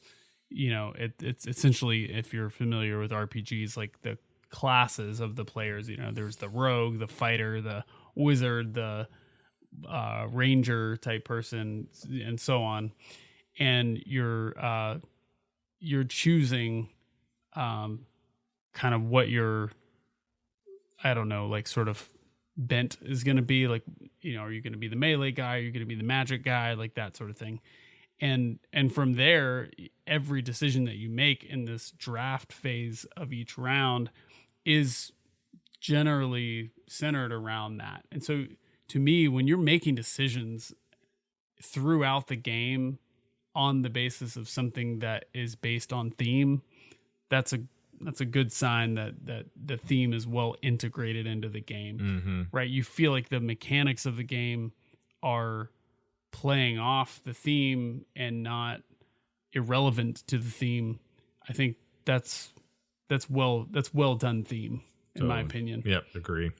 So you feel like you're making theme-based decisions when you're like, okay, should my guy wield the sword or a crossbow or be, am I magic oriented at all, or do I just go with ranged, like that kind of stuff? Right. That's cool to me. Totally agree.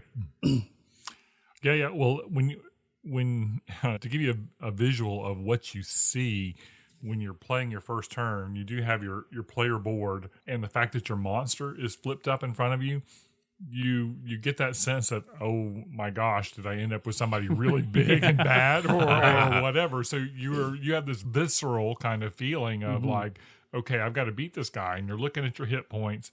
Like your magic user guys, they have like 2 hit points, maybe max. The other one's got 4, and you're looking at this guy, and he does 4 points of damage, right? And so you're trying to figure out, it's like, I've got to get my armor class up. I've got to get my, and then you're I'm also gonna die. Yeah, exactly. I'm gonna die. I mean, you have this real sort of, again, I'll use the word visceral sort of feeling. Is like, okay, I am not equipped to handle this guy because he's going to kick my ass, right? which the other part of that is when you look at your cards, you're thinking, man, these cards are all so cool. Oh, dude, yeah. I mean, I was going to talk about that. I mean, because it's like so good. Yeah, yes, because I mean, every one of them is like, I need this card. I got to have this card. Chris mentioned the fact that money is tight. The money is so tight. Oh my, yes. And one of the cool things. That's good. Yes. One of the cool things that this game does is in your upper left-hand corner of your board of whatever you pick, like let's go with the dwarf, he has a discount on things that he can buy. In the upper left-hand corner, I have 2 little icons in it, and like you can get weapons cheaper, one off, and you can get armor cheaper, one off, which perfectly fits, a dwarf, right? Mm-hmm. He's armored up. He's your fighter. He's your tank kind of guy. And I really liked how, in a subtle way, they influenced how each of these character classes develop themselves just through gameplay. Yeah. Right. So like it actually matters in the course of the mechanisms. What dude you choose at the beginning of the game. And we actually had people in subsequent plays going, I think I'm going to choose a different person this time. Like I didn't really like how that felt. Yes. And they're choosing a different thing. And you're thinking like, in if you back out, like the different character classes, they're all balanced. Totally. They're all balanced. It's not like there's one better than the other. Nope. So the asymmetry it affects how you play, but it doesn't affect whether you have one advantage or another. And the differences are very subtle. Yeah. But it's amazing how it affects your choices. Character starting with 0 mana, like a warrior or a barbarian, and a character starting with just 1 mana, changes how you draft. Yeah. It really does. Like, as slight as the differences are statistically, it definitely has a huge impact on gameplay, and I definitely appreciated that for sure. Yeah. I really like what you said about the every card is good thing. I want to come back to that. So I'll just mention briefly about the theme. I felt like the artwork, while I guess you could argue was kind of generic fantasy, is really well done.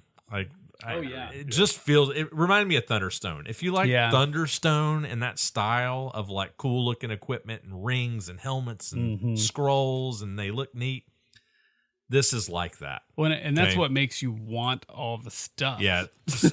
You're like, all these cards do cool stuff. I think it's one like real like downside of a lot of drafting games is you begin to fall into a synergy rhythm. This is going to sound weird. I'm going to try to explain what I mean. To where you look at your hand and you're like, oh, obviously this is the card I'm taking. And so the game, in response to that, becomes a game of denial. Like you look at your hand and you look at your opponent's board and you're like, okay, so-and-so, I can't let them have this card because if they do, it's just, they're going to kill everything, right? There are synergies in this game, for sure, but I think that that's not quite as important in this game. I'll come back to that thought in a minute. Yeah. But what I wanted to say is that, you look at your hand and you're like, I want all of these. And the reason for that is because you see a scenario where every one of those cards can be valuable and helpful. Yeah. And this is where I want to jump into next, is the fighting of the monsters. Because you see what you're going to fight first, but you don't know what's coming after that. And so this game, while it is awesome to get that staff that does like 10 points of damage, and that has value, I'm not saying that's not important, but I think equally important, if not even maybe more important, is this game is a drafting game of contingency planning. Yeah. It's like, what happens? What am I going to do if I get this? Yeah. Right?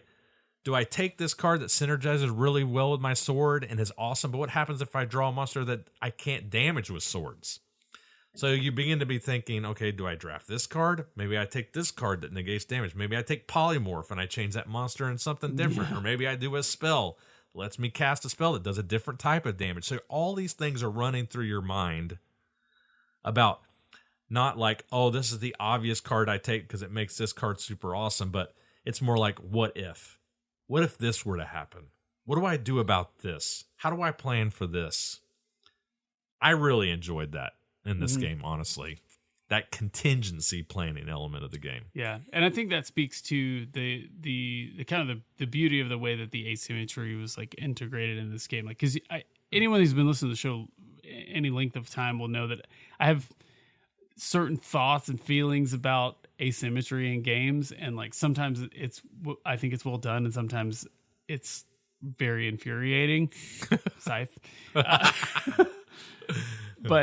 But I think this is an example where the asymmetry is well done. It's enough to make you like intrigued. It's enough to make you to influence your decisions about things, but it's not so much that you can just be like, well, I'm just going to lean into what I'm good at and ignore everything else. No, you can't. You can be awesome at something and die. Yeah, right. You will get your butt kicked. Yeah. Or you could just slay something, right? There's a little bit of randomness there. Yeah, exactly.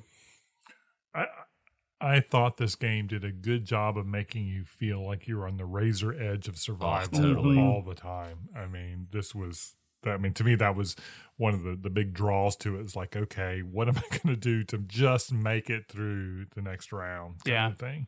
So that's kind of addressing your contingency plan that you had. You had to figure out, and like one of the plans is, I'm going to let this thing kill me because I have this potion that's going to bring me back. And then I have this other thing that's going to revive that potion so I can die actually twice so that I can actually kill this monster. So there's several ways that you can kind of complete your mission, I guess, of killing a monster, which is I thought was pretty cool in all this as well. Yeah, there's the other interesting dynamic too, where you find yourself in this game like, not every monster, in fact, most of the monsters you're not going to kill in one go, right? And so you find yourself doing this math of like, okay, well, based on my armor, like how many rounds is it going to take, and can I afford to take the damage that he's going to do to me before I can like get to my second round or my third, third round or whatever. And am I going to have to face this situation where you can still do the pass it off to someone else thing if that opportunity presents itself? But then am I giving someone this opportunity to kill a dude that's already got a bunch of damage done to it? And maybe they're well equipped to fight that kind of monster. And then they're going to get the bonuses for it. Basically, won't get anything out of it. I just suffered for a little while. Yeah. I'm glad you mentioned also, the kind of razor's edge that you're on in this game. I love that. I love tension in games. I love feeling like, oh, am I going to die? And this game does it really well. And I think this game rewards you for that. Yeah. We played a game with Jason, and this is not me being critical of Jason's play. Jason, if you're listening, I'm not criticizing you. Jason doesn't listen to the podcast. I think Jason was actually trying something because we were finding like you can just really die in this game pretty easily. Yeah. And he was going really heavy in like healing potions, and every time he leveled up, he was bumping his health. And so he wasn't dying. But the inverse of that is you're not making yourself stronger, right? Right. And so once we got later into the game, he wasn't able to kill monsters quickly enough to keep up, right? And so I guess the point I'm making is the game, I think, almost kind of wants you to fly really close to the surface of the sun. It's like, okay, take a few health bumps, but if that's all you focus on, you're probably going to lose. But if you don't focus on it at all, you might die. Yeah. Right? Well, okay, you're not going to take any type of that armor. Okay, that might work out for you. You just can't, have it all. Yeah. Right? And so it's kind of like contingency plan as best as I can, fly close to the sun, try not to die. How much can I kill, right? Right. It's kind of got that feel to it. Yeah. So one other thing I wanted to bring up about this game, and in this sort of, usually it's the pro category, I guess, is this skill tree system is cool. Man. You had a killer weapon. Dude, I love these like skill things like in general in fantasy type games. Skyrim has a great one. D&D has a great one. But I think this one is a really good spin on it, because we talked about these when you tuck the cards, it gives you these skill icons and they give you discounts. Well, they don't just give you discounts, because as in the second and third round, particularly as your weapons and your armor and all your stuff like levels up, you start to get text on these cards that say like, you know, 1 extra damage for every range, you know, icon you have or something like that.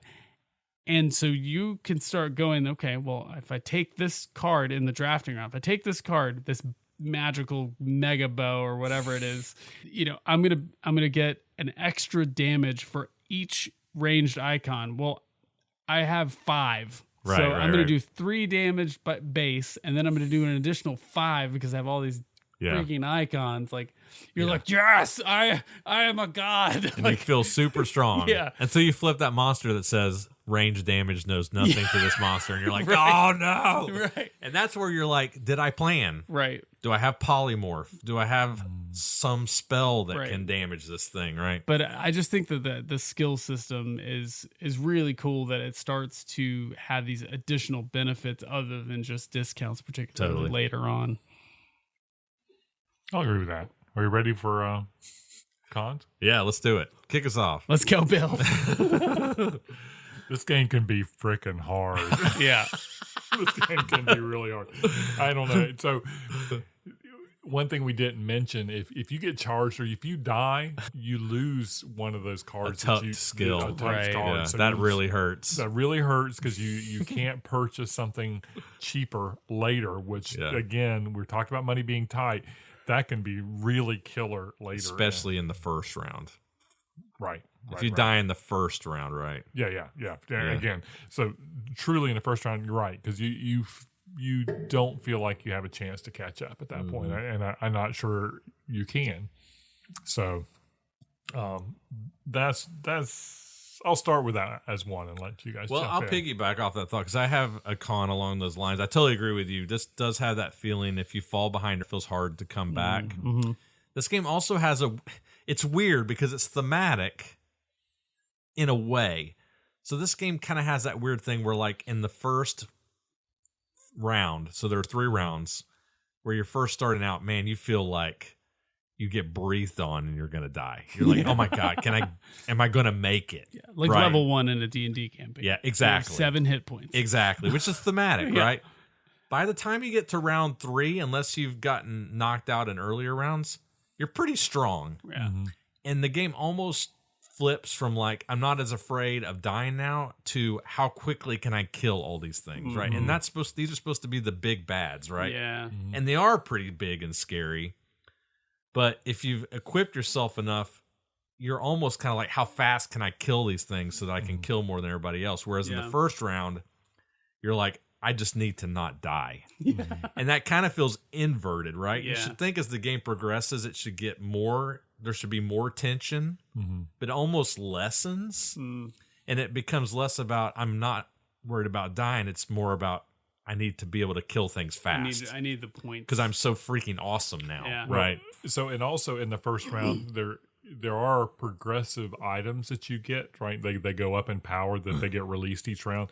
There's some in the first round that like lets you refresh like a potion or refresh a magic item or something like that. That aren't really all that powerful in the first round, but they become super powerful in your second or third round. That if you have it, I mean, it's a game changer kind of thing. But you've got to, if you didn't die earlier, right? If you choose it, you're like. If you choose it in the first round, you're setting yourself up that you could very easily die because it's not as valuable in that round. So it's just interesting kind of choices there. Maybe this is the right time to talk about this, I guess, because I had a bit of a con with this game. And this is one of those things. It's like, I mean, you guys know, if you've listened to this show, like we kind of hate on randomness a little bit. And this is a little bit regarding the randomness factor, which is that the way that this game scores, like it is based on, in some ways, like one of the scoring elements is this experience track that you have. And then one of the other ones is this like sort of set collection thing where you have to kill, different combinations of different monsters or multiples of the same monster and so on and so forth. And I had a couple of experiences playing this one where for whatever reason, like I wasn't able to get a diverse enough set of monsters. So I kept, it was like once you get to like 3, I think there's no benefit to killing 4 of the same one or 5 or 6. Right. Yeah. And so if you just keep getting shoved with the same category of monster in front of you, the same type of monster, they have these different icons on them.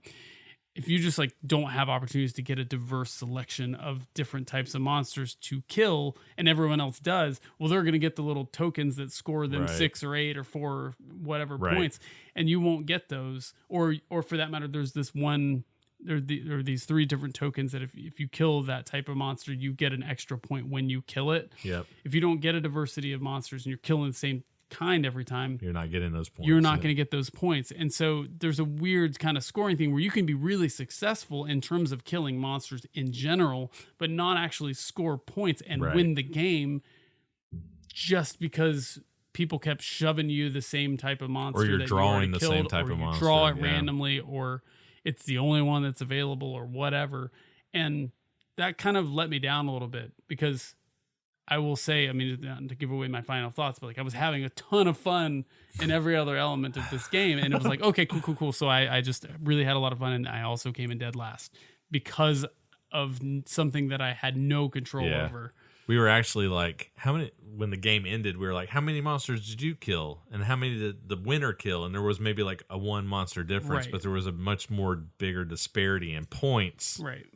Just because of how those trophy tokens were scoring. Right. Well, And there's some things you can do to bummer. control that with like spells and things, but there is certainly luck for sure that goes into that as well. And there's another component to that too, is that sometimes just the way the rotation works out, that in a 4-player game, somebody doesn't get a monster in a round. So you could very easily especially in the last round. Yeah, just not have a monster. When people are just whacking them. Right.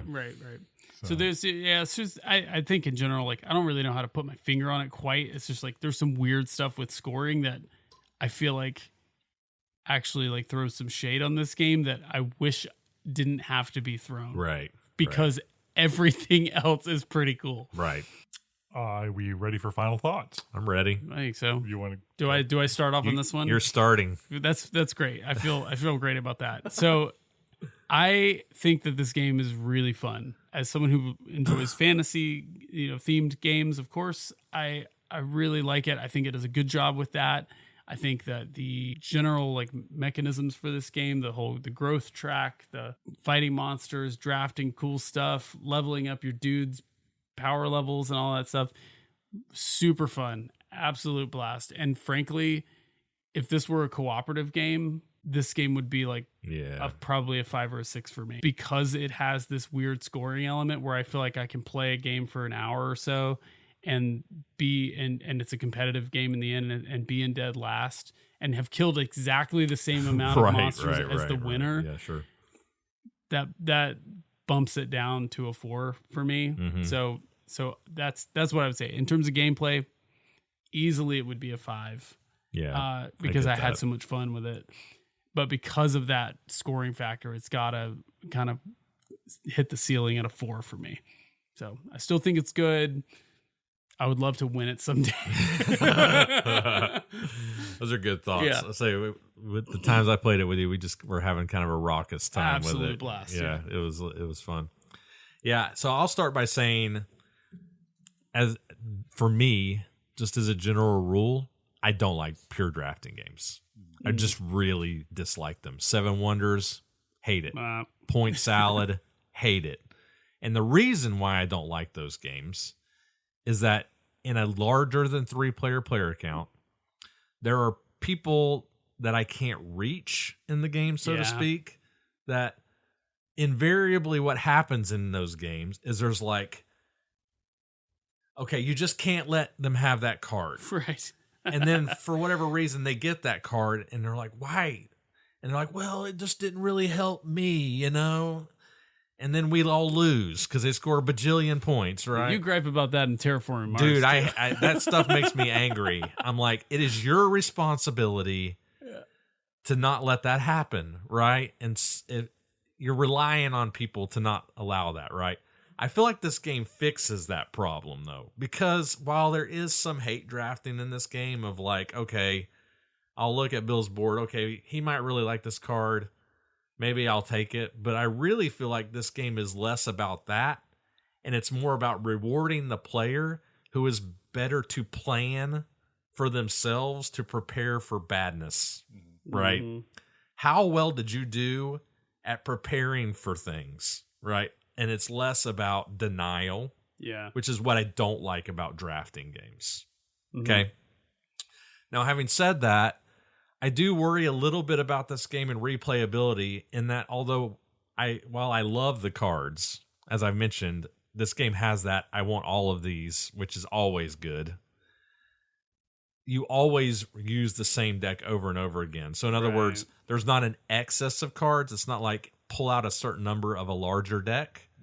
It's just the deck. And so you'll see the same types of equipment over and over again.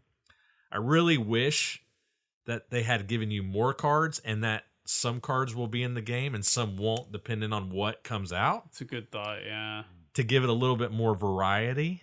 Or like expansion decks or something? Yeah, or like expansions or something, just to give you more choices, more variability. That is going to hurt it. But having said that, I liked this game. So I'm like you, I'm also going to give it a 4. It could go higher if it had more variety of cards. It never will, because this game will never be expanded. It's old. But it's fun enough for me to want to keep it and play it. And like I said, it breaks that mold of things about drafting games that I don't like. And so because of that, I'm going to keep it. I mean, I can literally count on one hand the number of like pure drafting games I actually enjoy. And this is one of them. I'd play this one right now. Yeah, it's fun. Like I enjoyed it. So yeah, we give it a 4. So this is a game that I wrote in my notes here that it's like, this is a game I really wanted to play like one more time before I reviewed it, just because I'm just in this angsty spot about it being so good and so bad at the same time, because it was like, I just, Bill did have one rough game in this one. I did have a rough, but it was again, so fun, but also so horrible all at the same time. The drafting part it really does feel like you're a kid in a candy store, right? You're like, oh God, this is going to be so cool. This is going to be so, but it's like you've gone to a penny candy store, but I'm like at 2024 prices, right? It's like, I can't afford this. I'm not going to do, and it's so frustrating when, especially when you get to that third hand pass and you bought something that you thought you really needed. And didn't take enough cards, Bill. Exactly. And then when you look over at Chris and he's got like all this cool stuff, and it's like, did he have coupons or something? I mean, it was just not freaking fair. So, I mean, I really feel like I had this love-hate sort of thing with it, because it's so great on theme and so great on fantasy, and I love that part of it. And like looking at the monsters and equipping myself for it, and like looking at everybody else doing this very same thing. And I love the subtle way that the cards kind of incentivized you to do something that was race appropriate. Yes, right? I thought that was just a really cool way to do it. But I'm going to give it a 4 too, but it's like a pentacle 4, right? This could easily fall to a 3 or a 5 for just the reasons that both of you guys say, because I feel like I'm pretty shaky on it. But I like that it's pretty fast. But this game will move you through some emotional spaces. Oh my gosh. Like no other game that I played Your first time recently. playing this in the first round, you'll be like, how are we not going to all die? Exactly. But anyway, I had a great time playing this game, and if you find it, you should get it just for that experience of having fun with it. So I think that that's. I mean, I'm not to jump back into final thoughts, but like, it doesn't have to be great for a game when you almost feel like it doesn't even really matter who wins or loses at the end, because the shared experience was so fun. Yeah. And it still wasn't a cooperative game, right? Like you actually end up like beating all the monsters in the end, but like it wasn't a co-op game. Totally. But everyone's like, that was fun. I want to do that again. Other than Chris winning every time. That was all the other parts of it were great. But I was like, oh my God, there's Chris again. All right. Just clicking. Well, those are our thoughts on Lost Legends. Well, we gotta tell these people where we can get I this did game. it again. We Chris, can't pass this up. Chris, where do we get this game? All right. So I've got some good news here. All right. So Noble Knight, again, our sponsors, have numerous copies of this available on their store at very reasonable prices. So if you want to pick it up there, again, our discount code is GEMS24.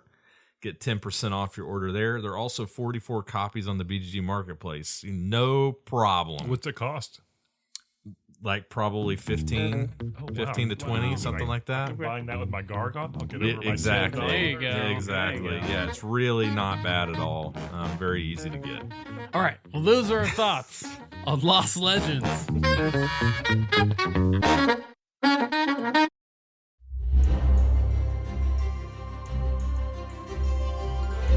Here begins an epic tale of 5 bold heroes. A mighty warrior, a cunning wizard, a noble thief, a mysterious elf, and a stubborn but good-hearted dwarf.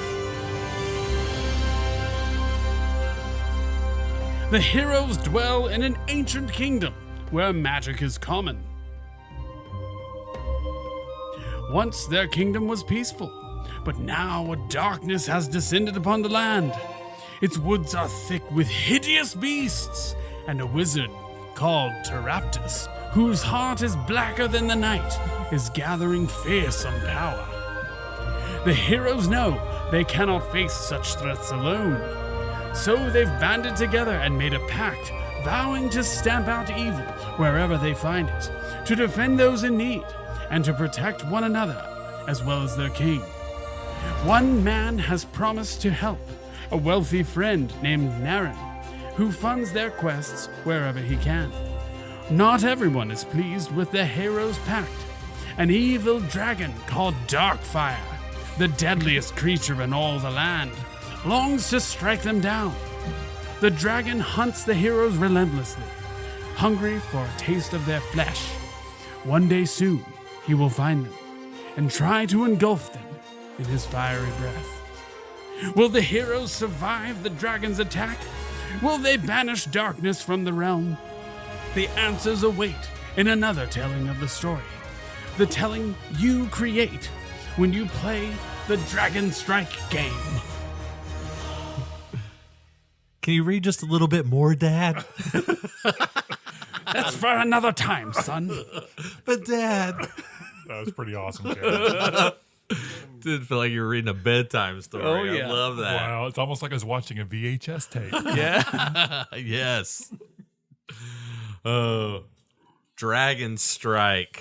This has been a long time in the making, guys. It's finally happening. Finally here. If you're a long-time listener of the podcast, we mentioned way back in episode 9 games that we were interested in hopefully reviewing on the podcast, games that we had mined out of our mining list. And this was one of them for me. I discovered this just perusing the BGG rankings. Yep.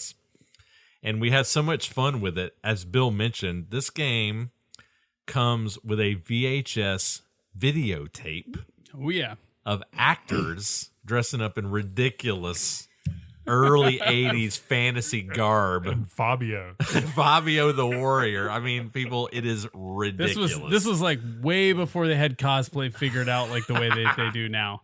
Totally. It's crazy.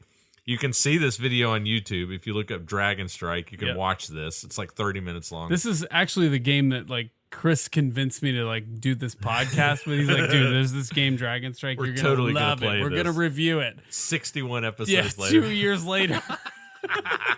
But we did it. We did it. So yeah, we're excited to review it. Actually, at that time on episode 9, we actually did a dramatic reading of some of the VHS excerpts of Dragonstrike. You're gonna have to go back and listen to that one. Yeah, it's classic hidden gems. All right, Dragonstrike, published in 1993 by TSR. Bill, what is TSR? I don't know. You would think I would know that. Yeah, you've heard of TSR. Wait, you I don't know know? TSR. I don't know what it stands for. I know. Tolkien something? I don't remember what TSR stands for. I just know that they were the original creators of the Dungeons and Dragons games. That's exactly right. So TSR stands for Tactical Studies Rules.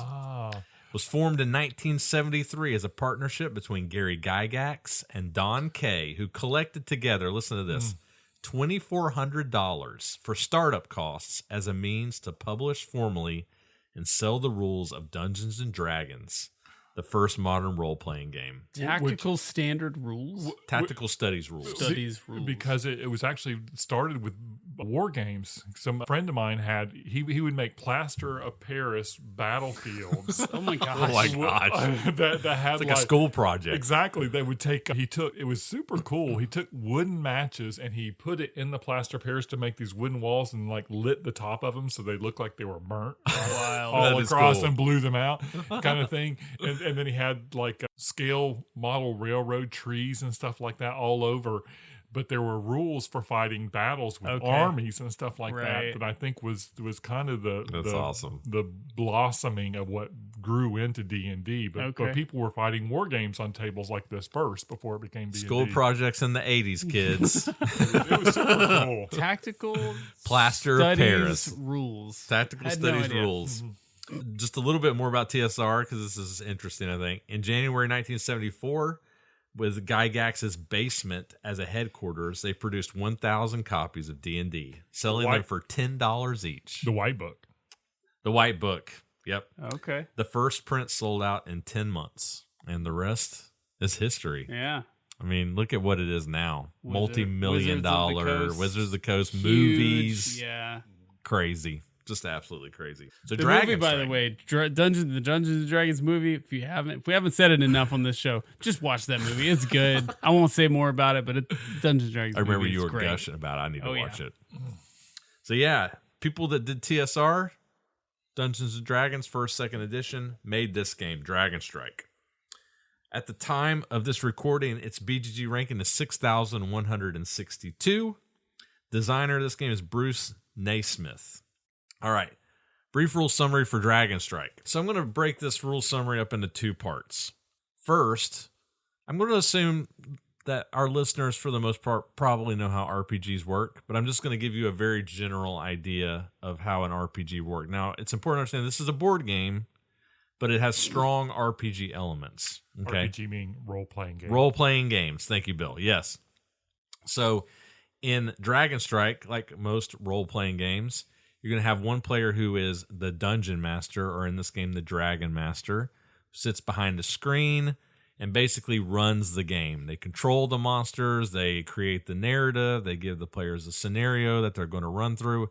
And in my opinion, having DM'd for many, many years, the DM or the dragon master or whatever system you're using is not trying to win the game. These rules would tell you that they are, but your job is to facilitate the fun. The players may or may not win, but you are trying to facilitate their fun. That's rule number one for an RPG, in my opinion. Okay? Totally agree. So it's important to note that in Dragonstrike, the game comes with an instruction book, but it also comes with an adventure log that gives you 17 adventures, that gives you a skeleton upon which you can then run it as written if you want to, or you can take that as the bones of something to flesh out and fill in and create more detail for your adventurers to run through. So basically, the Dragon Master controls the monsters. The players are controlling a character. They're exploring. They're trying to solve an adventure creatively and with their minds, basically. Okay? Now, let's talk about some of the rules of Dragonstrike, okay? Very quickly. So in Dragonstrike, the characters will take control of one of 5 different classes of hero. Okay. It's important to note, and I think this game does a good job of this, that each class is different, and each class has things that they are good at and things that they are not good at. Okay. So for example, the mage sucks at close range and he has no hit points, right? As a mage should, but he can cast really awesome spells. Whereas the warrior doesn't really do a lot of cool things, quote unquote. But he's a big damage dealer, and he can take and soak up a lot of damage. But here's the thing. He might be clutch. Here's the thing. He might be clutch, right, Cameron? The thing that you have to understand about RPGs, not just D&D, but anything, Dragonstrike, whatever. While on paper, the warrior might seem, quote-unquote, boring, you have to remember that D&D is more than stats. Again, it's how creative are you? Yeah. What can you think of, right? What can your warriors propose to do? Right? Maybe that's not written on their player sheet, right? Keep that in mind. All right. So on a player's turn, they can do one of 7 things. They can attack. So when you attack, It's very stripped down in this game. You roll 1 die. There are no modifiers. Okay. You roll either a D8, a D10, or a D12. If you roll a 6 or higher, you hit. If you hit, you do 1 point of damage. That's it. Okay. So if you're rolling a D12, obviously you have a greater chance of hitting. Whereas if you're rolling a D8, so your fighters roll the bigger dice. Whereas your wizards roll the smaller dice, right? So you might be, well, that sucks. Well, the second thing you can do is, well, the wizard can cast spells, though. And those will do different effects, like, cause a monster to fall asleep or stick a monster to a certain spot where they can't move, cause them to levitate, whatever, all different kinds of things. Third thing that you can do on your turn, you can search for treasure, which means that you can open chests, or you can basically, the way I run it is you can look in an area, a room, for like things of interest, basically. What can I interact with that may be interesting? Okay. Fourth, you can disarm traps. So find and disarm traps if you feel like something might be trapped, like a chest or a floor panel. Number 5, you can search for secret passages if you think there might be a secret door in a room. Number 6, and this is an interesting one, as an action, this is your turn. You can question a monster. So you can actually say, as my turn, I want to talk to this thing. See if it has something to tell me. Okay? Which is one of the best things you can do in D&D in general. Totally, right. Talk to your enemies. And we'll talk about this in review, but something you don't see as much in board game implementations of dungeon crawls, like Descent, for example, where it's all more about fighting. In this board game RPG, you can actually talk to them as a turn. And then lastly, you can perform a feat of strength or dexterity. I would be remiss if I didn't mention that in modern D&D, they have totally expounded upon this concept in a good way, in my opinion, to where you have feats of history or nature or wisdom, or basically, what does my creature or what does my character know about this, or what does he remember about something? Whereas in this game, it's just, can he lift this? Can he break this door down? Can he do this thing? Or dexterity? Can he scale this tree? Can he climb up this cliff? And basically, you have to roll for that. Yep. And you roll a 6 or higher, you're successful. So the warrior, whereas they might roll a D12 for attack, they might roll a D8 for dexterity because they're kind of clumsy, right? So that's how the game kind of works. You were going to say something, Bill? I was just going to add the caveat in the advanced D&D rules that came out in 1982, like things like the thieves table. They did have pretty sophisticated thieves tables of like climbing sheer walls or opening traps, or like there's like a 10 or 12 items that a thief could do that are all like level based on your percentages, and you would roll 2 10-sided dice, right? It was a 1 to 100. And there's definitely that granularity in the older editions. I think in the newer editions, like you're saying, the skills, there are just so many. Like there's like persuasion, there's like thievery, 15 or 20 probably. There's like 20 of them. Yeah, it's just really taken this concept and broken it out into a lot of different things that you can do on your turn. But there's an elegance, I think, here in the way that it forces you to sort of creatively decide how to use this like feat of strength, feat of dexterity. Totally. That's it. Yep. So the last thing I'll mention, just kind of the general structure of a turn, because it is a board game. The player to the left of the Dragon Master will take a turn. Then every player will do you basically take a move and do an action. Once everybody has done one turn, the Dragon Master will then run all the monsters if there are any on the board. And then you just keep going around and around like that. But I should mention one more thing. On the edge of the board, there's a time tracker. It's a little hourglass. And every adventure has a preset number of turns or rounds that the table will get. And this thing is ticking down over the course of the game. And if it hits 0, the players don't lose, but something happens big. Darkfire, the dragon, enters the game at that point. And Darkfire is a killer, okay? And it gets really crazy when Darkfire enters the game. So the game, it's keeping you on a schedule, I guess, to where you can't take too much time, otherwise Darkfire is going to fly in and kill you. So you can win in one of two ways. You accomplish your objective and get off the board, or If Darkfire arrives, you accomplish your objective and get off the board, or you kill Darkfire. And that's basically how you play Dragonstrike. All right. Okay.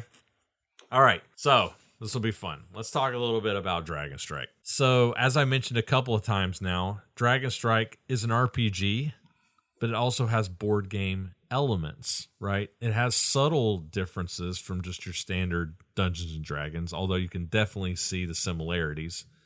But there are these board gamery elements, right? How did you feel like that marriage of board game mechanisms and RPG worked in this game? Well, for me, I thought it worked really well. I don't know if you mentioned this, but when you're looking at the board, you have your adventurers on one side of the board, and the board's like 10 by 20 or 20 by 20 kind of grid. Yep. And everybody has a movement about you, and like there is no restrictions on your movement, but having that, you have a speed. You have a speed, right? But you can't move past a certain number of squares, right? But like if you're walking, but you can go anywhere, right? You can go anywhere, and like if you're walking on a road or walking in the woods, there is no like encumbrance. There is no something that slows you down because of your fact that you're going to a swamp versus going to a tree. Unless the DM created that. Oh, true. You did. I did not in that scenario. In our scenario, right? But like in our scenarios, we were looking at an outdoor area on the board, kind of thing. So which kind of gave you, you're looking at things, and Chris presented us these kind of clues of areas of interest, I guess, is about things that we're gonna go to. So to me, I felt like it was a really good marriage of board gameness in that I had this D&D. I'm here with my guys. We kind of made up names as we're going to go. We had this thing that we knew. Hanbury-Han. Oh, Shanahan. Oh, Shanahan. Grandolph. We have to mention Jason Grandolph. Elegant contribution, Grandolph. Oh, that was his first role-playing game experience. That's right, his first role-playing. Truly. But when as looking at the board, we had places to go. Chris kind of set up the scenario. I don't know about you, Cameron, but I did feel the angst of the fact that we had things to do to get done before that dragon showed up, because Chris kind of instilled in us that he was a badass, and you were not going to you should not take the dragon lightly. So we had something to solve, right? He presented the puzzle that we had in front of us, and it's like, okay guys, go to it. And it was I thought it did a really, really good job of marrying the two, board game RPG kind of feelings to it. Yeah, I agree. There's so, and this, I don't want to go off on this long tangent of when Chris and I started playing Dungeons and Dragons back in what was it, probably 2012, something like that. We started playing 4th edition D&D, which is pretty married to the 1-inch square grid system, and movement speeds and attacks and that sort of line of sight, movement action, cast a spell. Maybe I think there was standard action, daily action, daily, free. You can only do it daily once per rest, and a lot of rules. But it was that system, and this feels a lot like that, where everyone is looking at the board, looking at the map, basically, and this felt a lot like that, but it was a lot more simple. Totally, it was very distilled down to the most basic nuts and bolts, almost back to where we really started in our whole fantasy gaming stuff, which was the Castle Raven. And those really felt like board games where where you're rolling one time, and it's one dice, and you get a result, and then you move on. And so I agree with Bill. I think they did a really good job sort of marrying the board game elements with the RPG elements, because the beauty of it is role-playing games is such an open sandbox type of thing. You can go with it however far you want. If you've got a group of people playing this game and they're not super into role playing, that's fine. Right. You don't just have to RP everything, which is RP is an abbreviation for role play. You don't have to role play things in order to have fun playing this one. Like, you can just treat this as a co-op game, and it works great that way. You can just treat it as a co-op game and just go through the scenario and you beat it and you win and you high-five everybody and you're all done. Or you can do what we did, which was reminisce and get it really into our characters. And totally.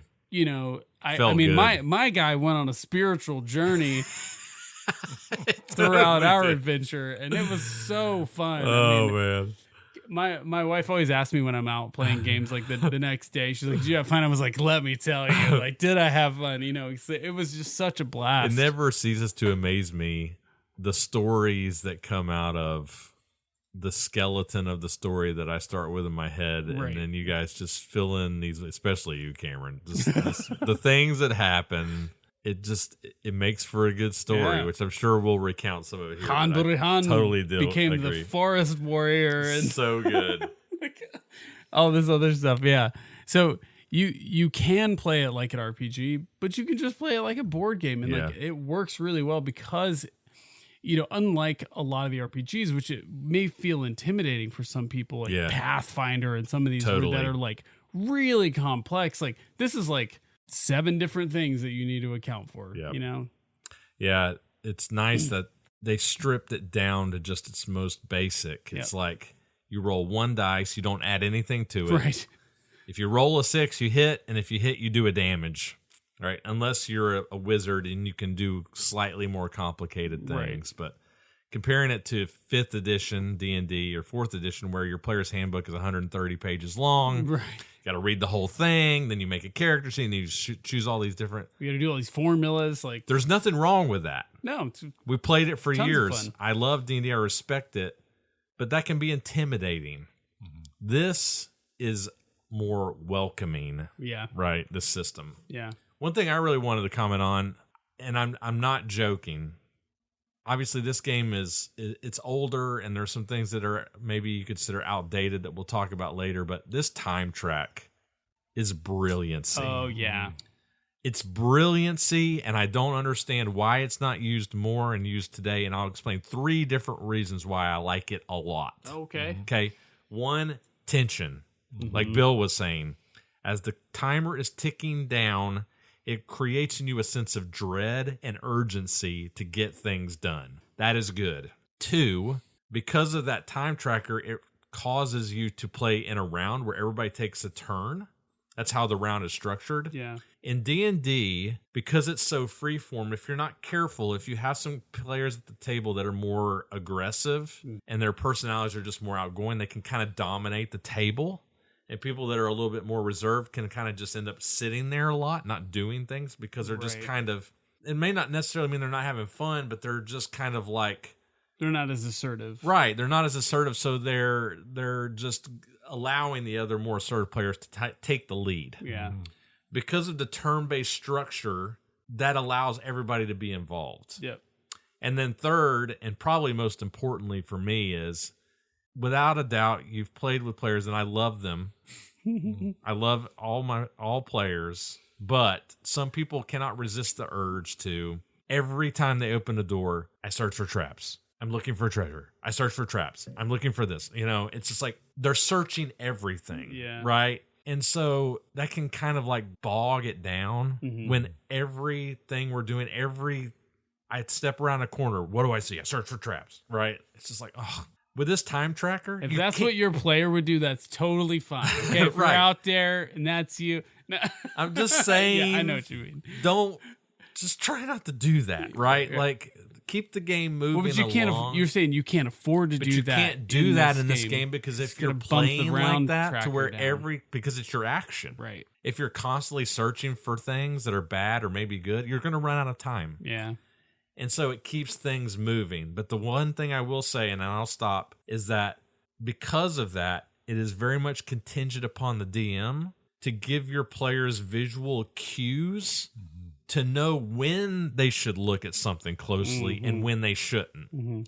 If you tell them they see a room and that's all you say, you're not helping them. Yeah. Right. But if you're like, you look in the room and you see these guys and this guy runs over into the corner over here, and then over here you kind of see... You see windows, and this window curtain is shaking a little bit. You're cueing your player into looking at that because maybe the reason it's moving is because there's a breeze from a secret passage that's nearby, right? Right.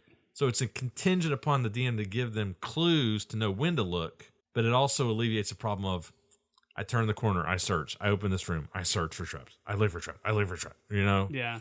I like that about this game. Yeah. No, the round tracker, it definitely is an elegant sort of like, and it moves the game along. It does. Right? It forces you to progress. You can play around a D&D in an evening, and it's like you're going to be there for like 6 hours, right? Totally. Whereas because this thing is in place, you're only going to take as long as it takes to get through that number of turns. Mm-hmm. So it's a time sort of restricting element too. It forces you to question what is important, right? And I think that actually happened in our games. People were like, "Should we be spending time on this?" Right. Right. We just need to get going. Right.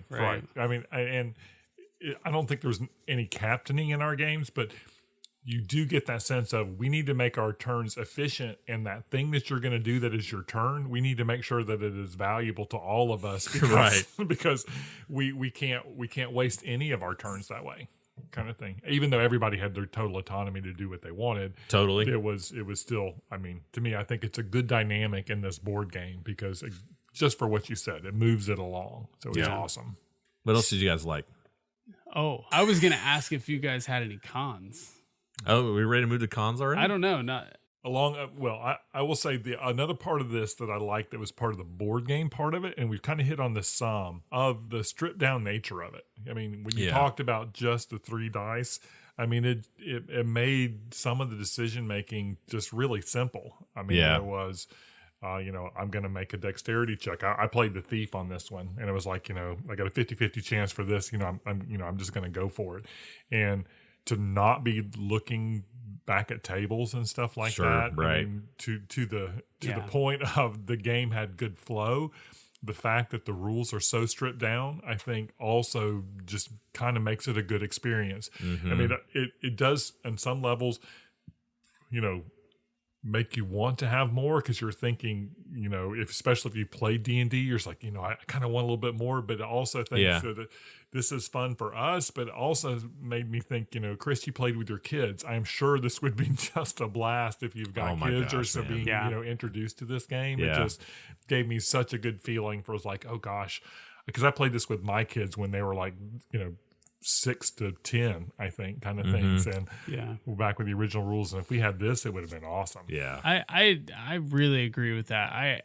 I've played enough of RPGs and D&D type stuff like at this point, and I've played not just like 4th and 5th edition of Dungeons and Dragons, but I played a campaign with a couple of people. Pathfinder, which is essentially like a modified 3.5 edition, basically, and that one is like, it's a lot more granular, and like I mean I guess I can sort of see the appeal of it, but it was the angry response to 4th edition. Right.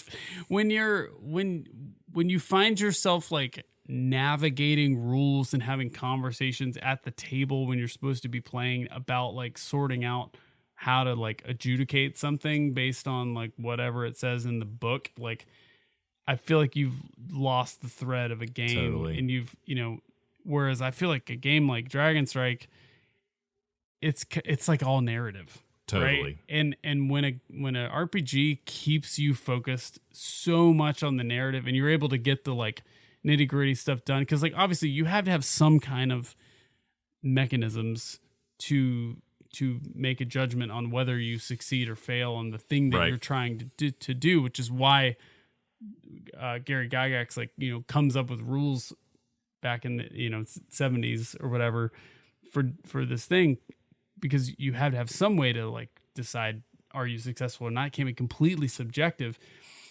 A simple rule set like this lets you focus on, is the story progressing or not? Yeah. And what impact did my character have on what's happening? Right. Yeah. And I feel like this game does that really well with like a couple of dice and a pretty basic rule set. Totally agree. You have to know your group. This is the thing. If your players are going in looking for a good storytelling experience and role playing, this is a great vehicle for that. If you're looking for more gamery elements, you would be disappointed probably by this game because it is so stripped down. I agree with you guys and Bill when you mentioned it. I love it when the mechanisms are just there as a way of moving the story along, and this does that really well. We started on 4th edition D&D, and literally fighting in a room with 3 orcs in it could take 45 minutes. Right. In this game, it takes like 5. We literally had 3 different encounters last night fighting multiple kobolds, and each of those, and this is in 5th edition, and each of those took like 10 minutes. Yeah. Something like that. And so this would probably be even quicker. Totally. And so you have to know your group, right? Some people are looking for those gamery elements, and I get that, right? If you're looking for more of just like want to tell story, this is really good with that. If you're looking for more powers, upgrades, things you can do, this doesn't have that, but you can add that in. And that's one last thing I'll mention. Yeah, you should talk about this. Is there are some things missing from this that I think need to be there, and just having our experience with Dungeons & Dragons, I was able to incorporate it. There's things like advantage. Yeah. This doesn't exist in Dragonstrike. But like if Cameron or Bill or Jason or whoever recommends to do something really creative and there's a good reason why they could be successful, I'll be like, okay, I'll let you roll twice. And if you are successful on one of your rolls, you make it, right? That's advantage. That's one of the best contributions from the 5th edition. Totally agree. D&D. That does not exist in Dragonstrike. Right. That is a good example of how the RPG genre has evolved in a good direction. Or things like criticals. You roll a 1, something bad is going to happen to you. You roll the highest you can roll, you do better than expected. That does not exist in this game. We added that, right? So there are things missing from this game that over the years RPGs have accumulated to make it maybe a better experience, but you could also argue maybe not, in that maybe it's become too complex for its own good, especially in 4th edition, which is what we started on. Yeah. We didn't know any better at the time, to where it got too bogged down. So basically what I'm saying is, this is a good system for role playing. You could add a couple of elements here and there to make it even better. We did. Yeah. But the skeleton is there for a good experience. Yeah. And it's interesting, too, that I think you said it came with like 18 or something like 17 that. scenarios. Like different scenarios. And I could imagine it being not terribly complex to even like homebrew your own scenarios for this, I put it together, no problem. Adopt maps from different. It was so easy to run. Yeah. That's another thing from like a DM standpoint, because the monsters are so straightforward. It doesn't require like a ton of preparation. Yeah. I feel like when I was running D&D, I enjoyed that, but I was like behind my screen writing things down and numbers. I had a calculator to track hit points and stuff. Right. Because,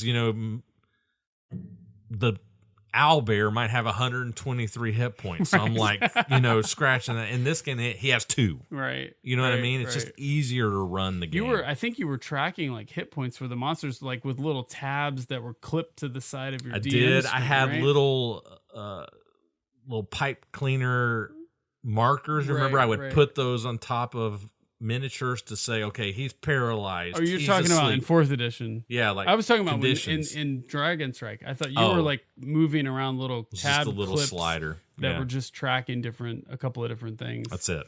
Yeah.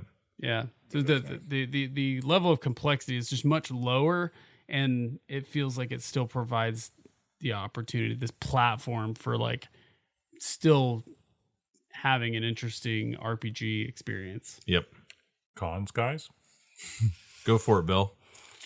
We've been yapping our heads off over here talking about role playing, and we're getting fired up. You are, man. It's. I think you mentioned one of mine. I mean, in the realm of positional advantage, like I had the thief. There isn't a mechanism necessarily for me to sneak around somebody's back through the woods or whatever and get a backstab in. Right. I do have cards that allow me to do that. You have a sneak attack. I have a sneak attack, but I can use that anywhere. Yes, right. correct. So I could be standing right in front of him and play my card, which is, somehow doesn't feel like in the spirit of the D&D world. Right. Yeah. I didn't have to figure out a way to get my backstab in. Right. Which is somewhat disappointing, but I mean, it's just so light. There is the other part of it is, this is really meant to be a one shot. kind of thing, which is, it is what it is, and it is a board game, right? We could fit all this in one evening, and it was like almost a 2-hour experience or whatever, and so it was great for that.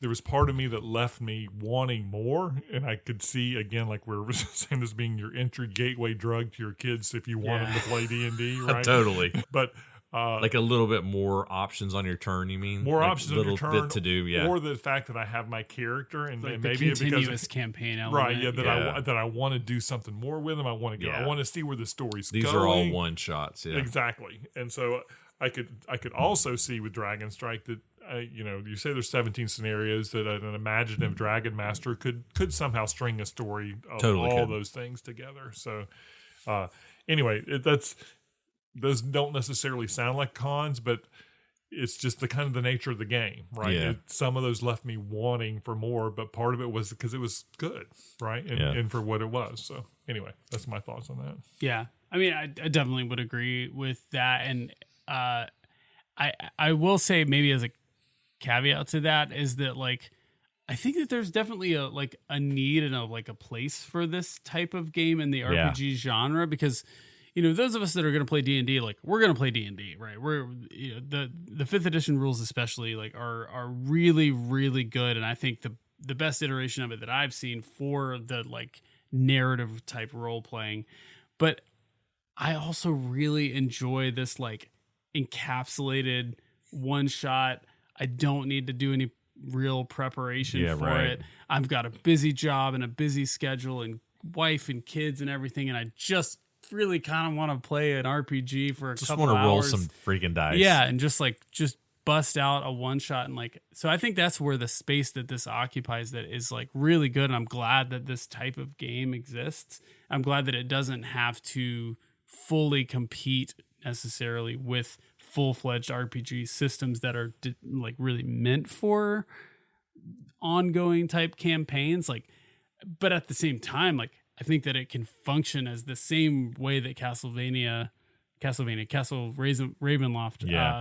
functioned for Chris and I, which was, we start playing this game, we play a couple scenarios, like, wow, this is really fun. Like, should we like try go for this? The real Dungeons and Dragons type thing? And so it could be that sort of gateway drug for people who have never played RPGs before to maybe go, I kind of want more.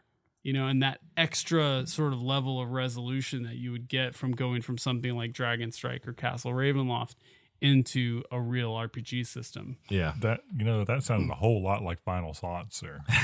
I'll take it. You want to do that? You want to give it a number? And I'll give it a number. I really enjoyed this game. I think it occupies this like sweet spot for this type of game. And like, I mean, this is probably 5-6 territory for me. I'm gonna do it. I'm gonna do it. All right. I never do it on this show. I'm giving this game a 6. I had an incredible experience. Dragonstrike. It was so much fun.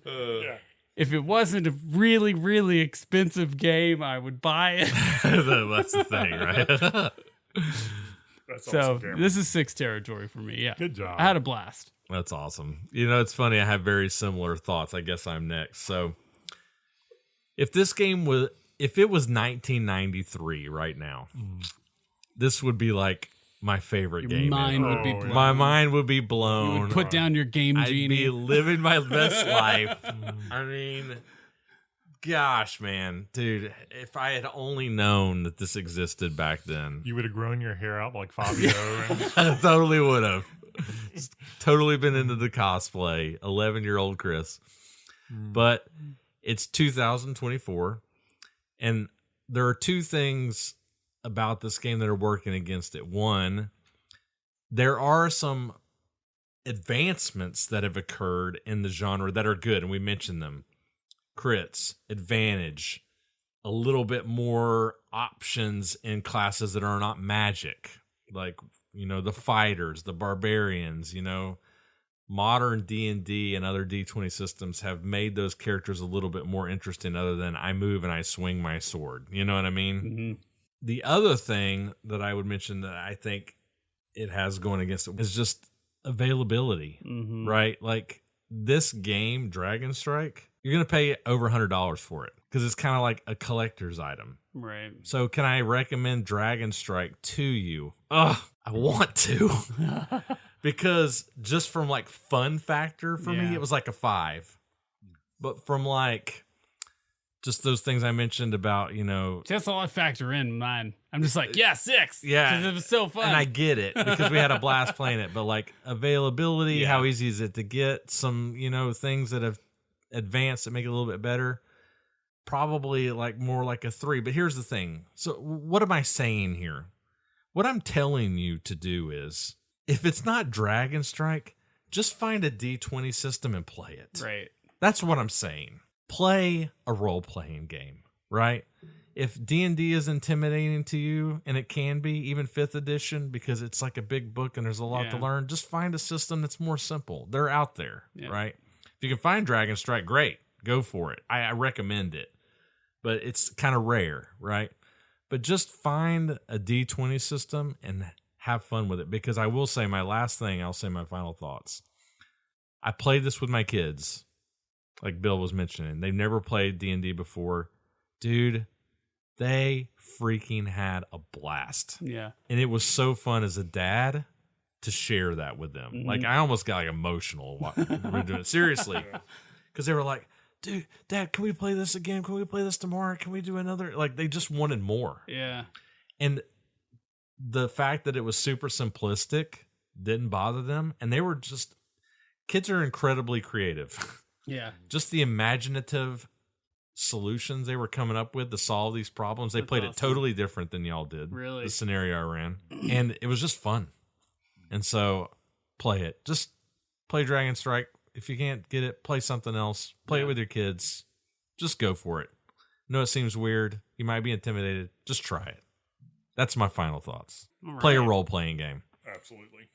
So it's funny you say that, because, I mean, when I play with my kids, it's probably one of my favorite memories in my life. And it took, a couple, 3 times for us to kind of get our relationship down, right? Because that just happens with, RPGs. Dad's antagonistic. He's trying to kill us. Yeah. Well, not only that, but I mean, how they work together, and then what it looks like when you get a clue. Because it's funny, I think Chris is awesome at this. He did a great job being our dragon, but he gave us great clues that we just totally missed. I mean, to me, it was like, in hindsight, I was like, I totally knew we needed to douse that fire before we left it. I mean, what was I thinking? And he gave us the clue that the forest spirit was over here in the part of the woods, and we just totally ignored it. I mean, it was all there. I mean, it was absolutely dumb. But I mean, I think this game gives you room to be able to do that.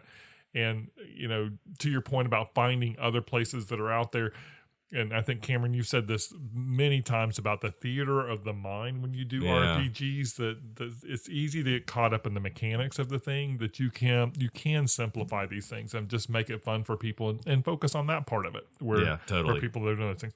I will also say that, like, here recently I started a campaign of, Journeys in Middle Earth, Lord of the Rings, Journeys in Middle Earth. I have a group of guys that we were doing it. It's hard to get people to come back, right? Yeah. I mean, we probably got 10 sessions in, and I think we've kind of stopped because we kind of got tired of it. Then we also switched to, Gloomhaven, Jaws of the Lion. We probably got 4 of those in, and I'm not sure we're going to go back. Fantastic game. Yeah, you liked it? I mean, but the same thing. We haven't played the whole thing. Because you have to schedule a group of people. Yeah. It just fizzled out. And it's very gamery. Yeah. Right, exactly. And so something like this, I can see, you can pick up, and especially if you're making it up, you could probably do something that, might give people hooks. I don't know. Yeah. I mean, this is a game that kind of either scratches the itch or is the seed that can be planted to get people that are interested in this kind of thing. And I think it is great for that. I will also come back to the counter format. I totally agree that the counter being in the game, counting down, the dragon was going to come. Yep. That happened in our game. It did. Where we were right at the very end. And it was epic. It was absolutely epic because we just ended up, solving the mystery. Of your teeth. Right. We ended up having a couple hits with the dragon. We knew if we were going to be there even one more turn, it was going to kick our ass. And we all just made it out by the skin of our teeth. And so it just made it for an epic ending. A great story. It was a great story. So there's so many things that are about this game. And again, I will come back to so much of it has to do with the person who's running it, right? So if you have that person in your life, or you think you are, this can be a great game. So anyway, I've gone on too long, but I'm going to give this a solid 5. I don't care, man. If it's $100 or whatever. Who cares about that part of it? This game is, it's just fun, and especially if you have the right person in your life to play it with. So yeah, I love it. Yeah, that is. I think you make a good point. Like the fact that that are gonna take a campaign form, you really do like. And I think Gloomhaven kind of falls into that same thing where you're going on these like longer campaigns. Like you do have to have like a group of people who are committed to like sticking with it, whatever the time frame is, whether it's a weekly thing or a month or whatever. Over time, like you do have to kind of like long term commit to it in order for it to really, I think, take the final shape that it can take. But like when you do have that group, it can be really satisfying. I mean, I ran a homebrew D&D campaign several years ago it was like 4 or 5 different guys over the time. We had a couple people leave and a couple other people join up, but I ran that campaign for like 2.5 years or something like that. And it was a monthly thing. And like, we had a blast with it and it was like fun to prepare for and everything. So I mean, since this is our fantasy episode and we try not to drone on like super long about D&D and whatnot, like very frequently.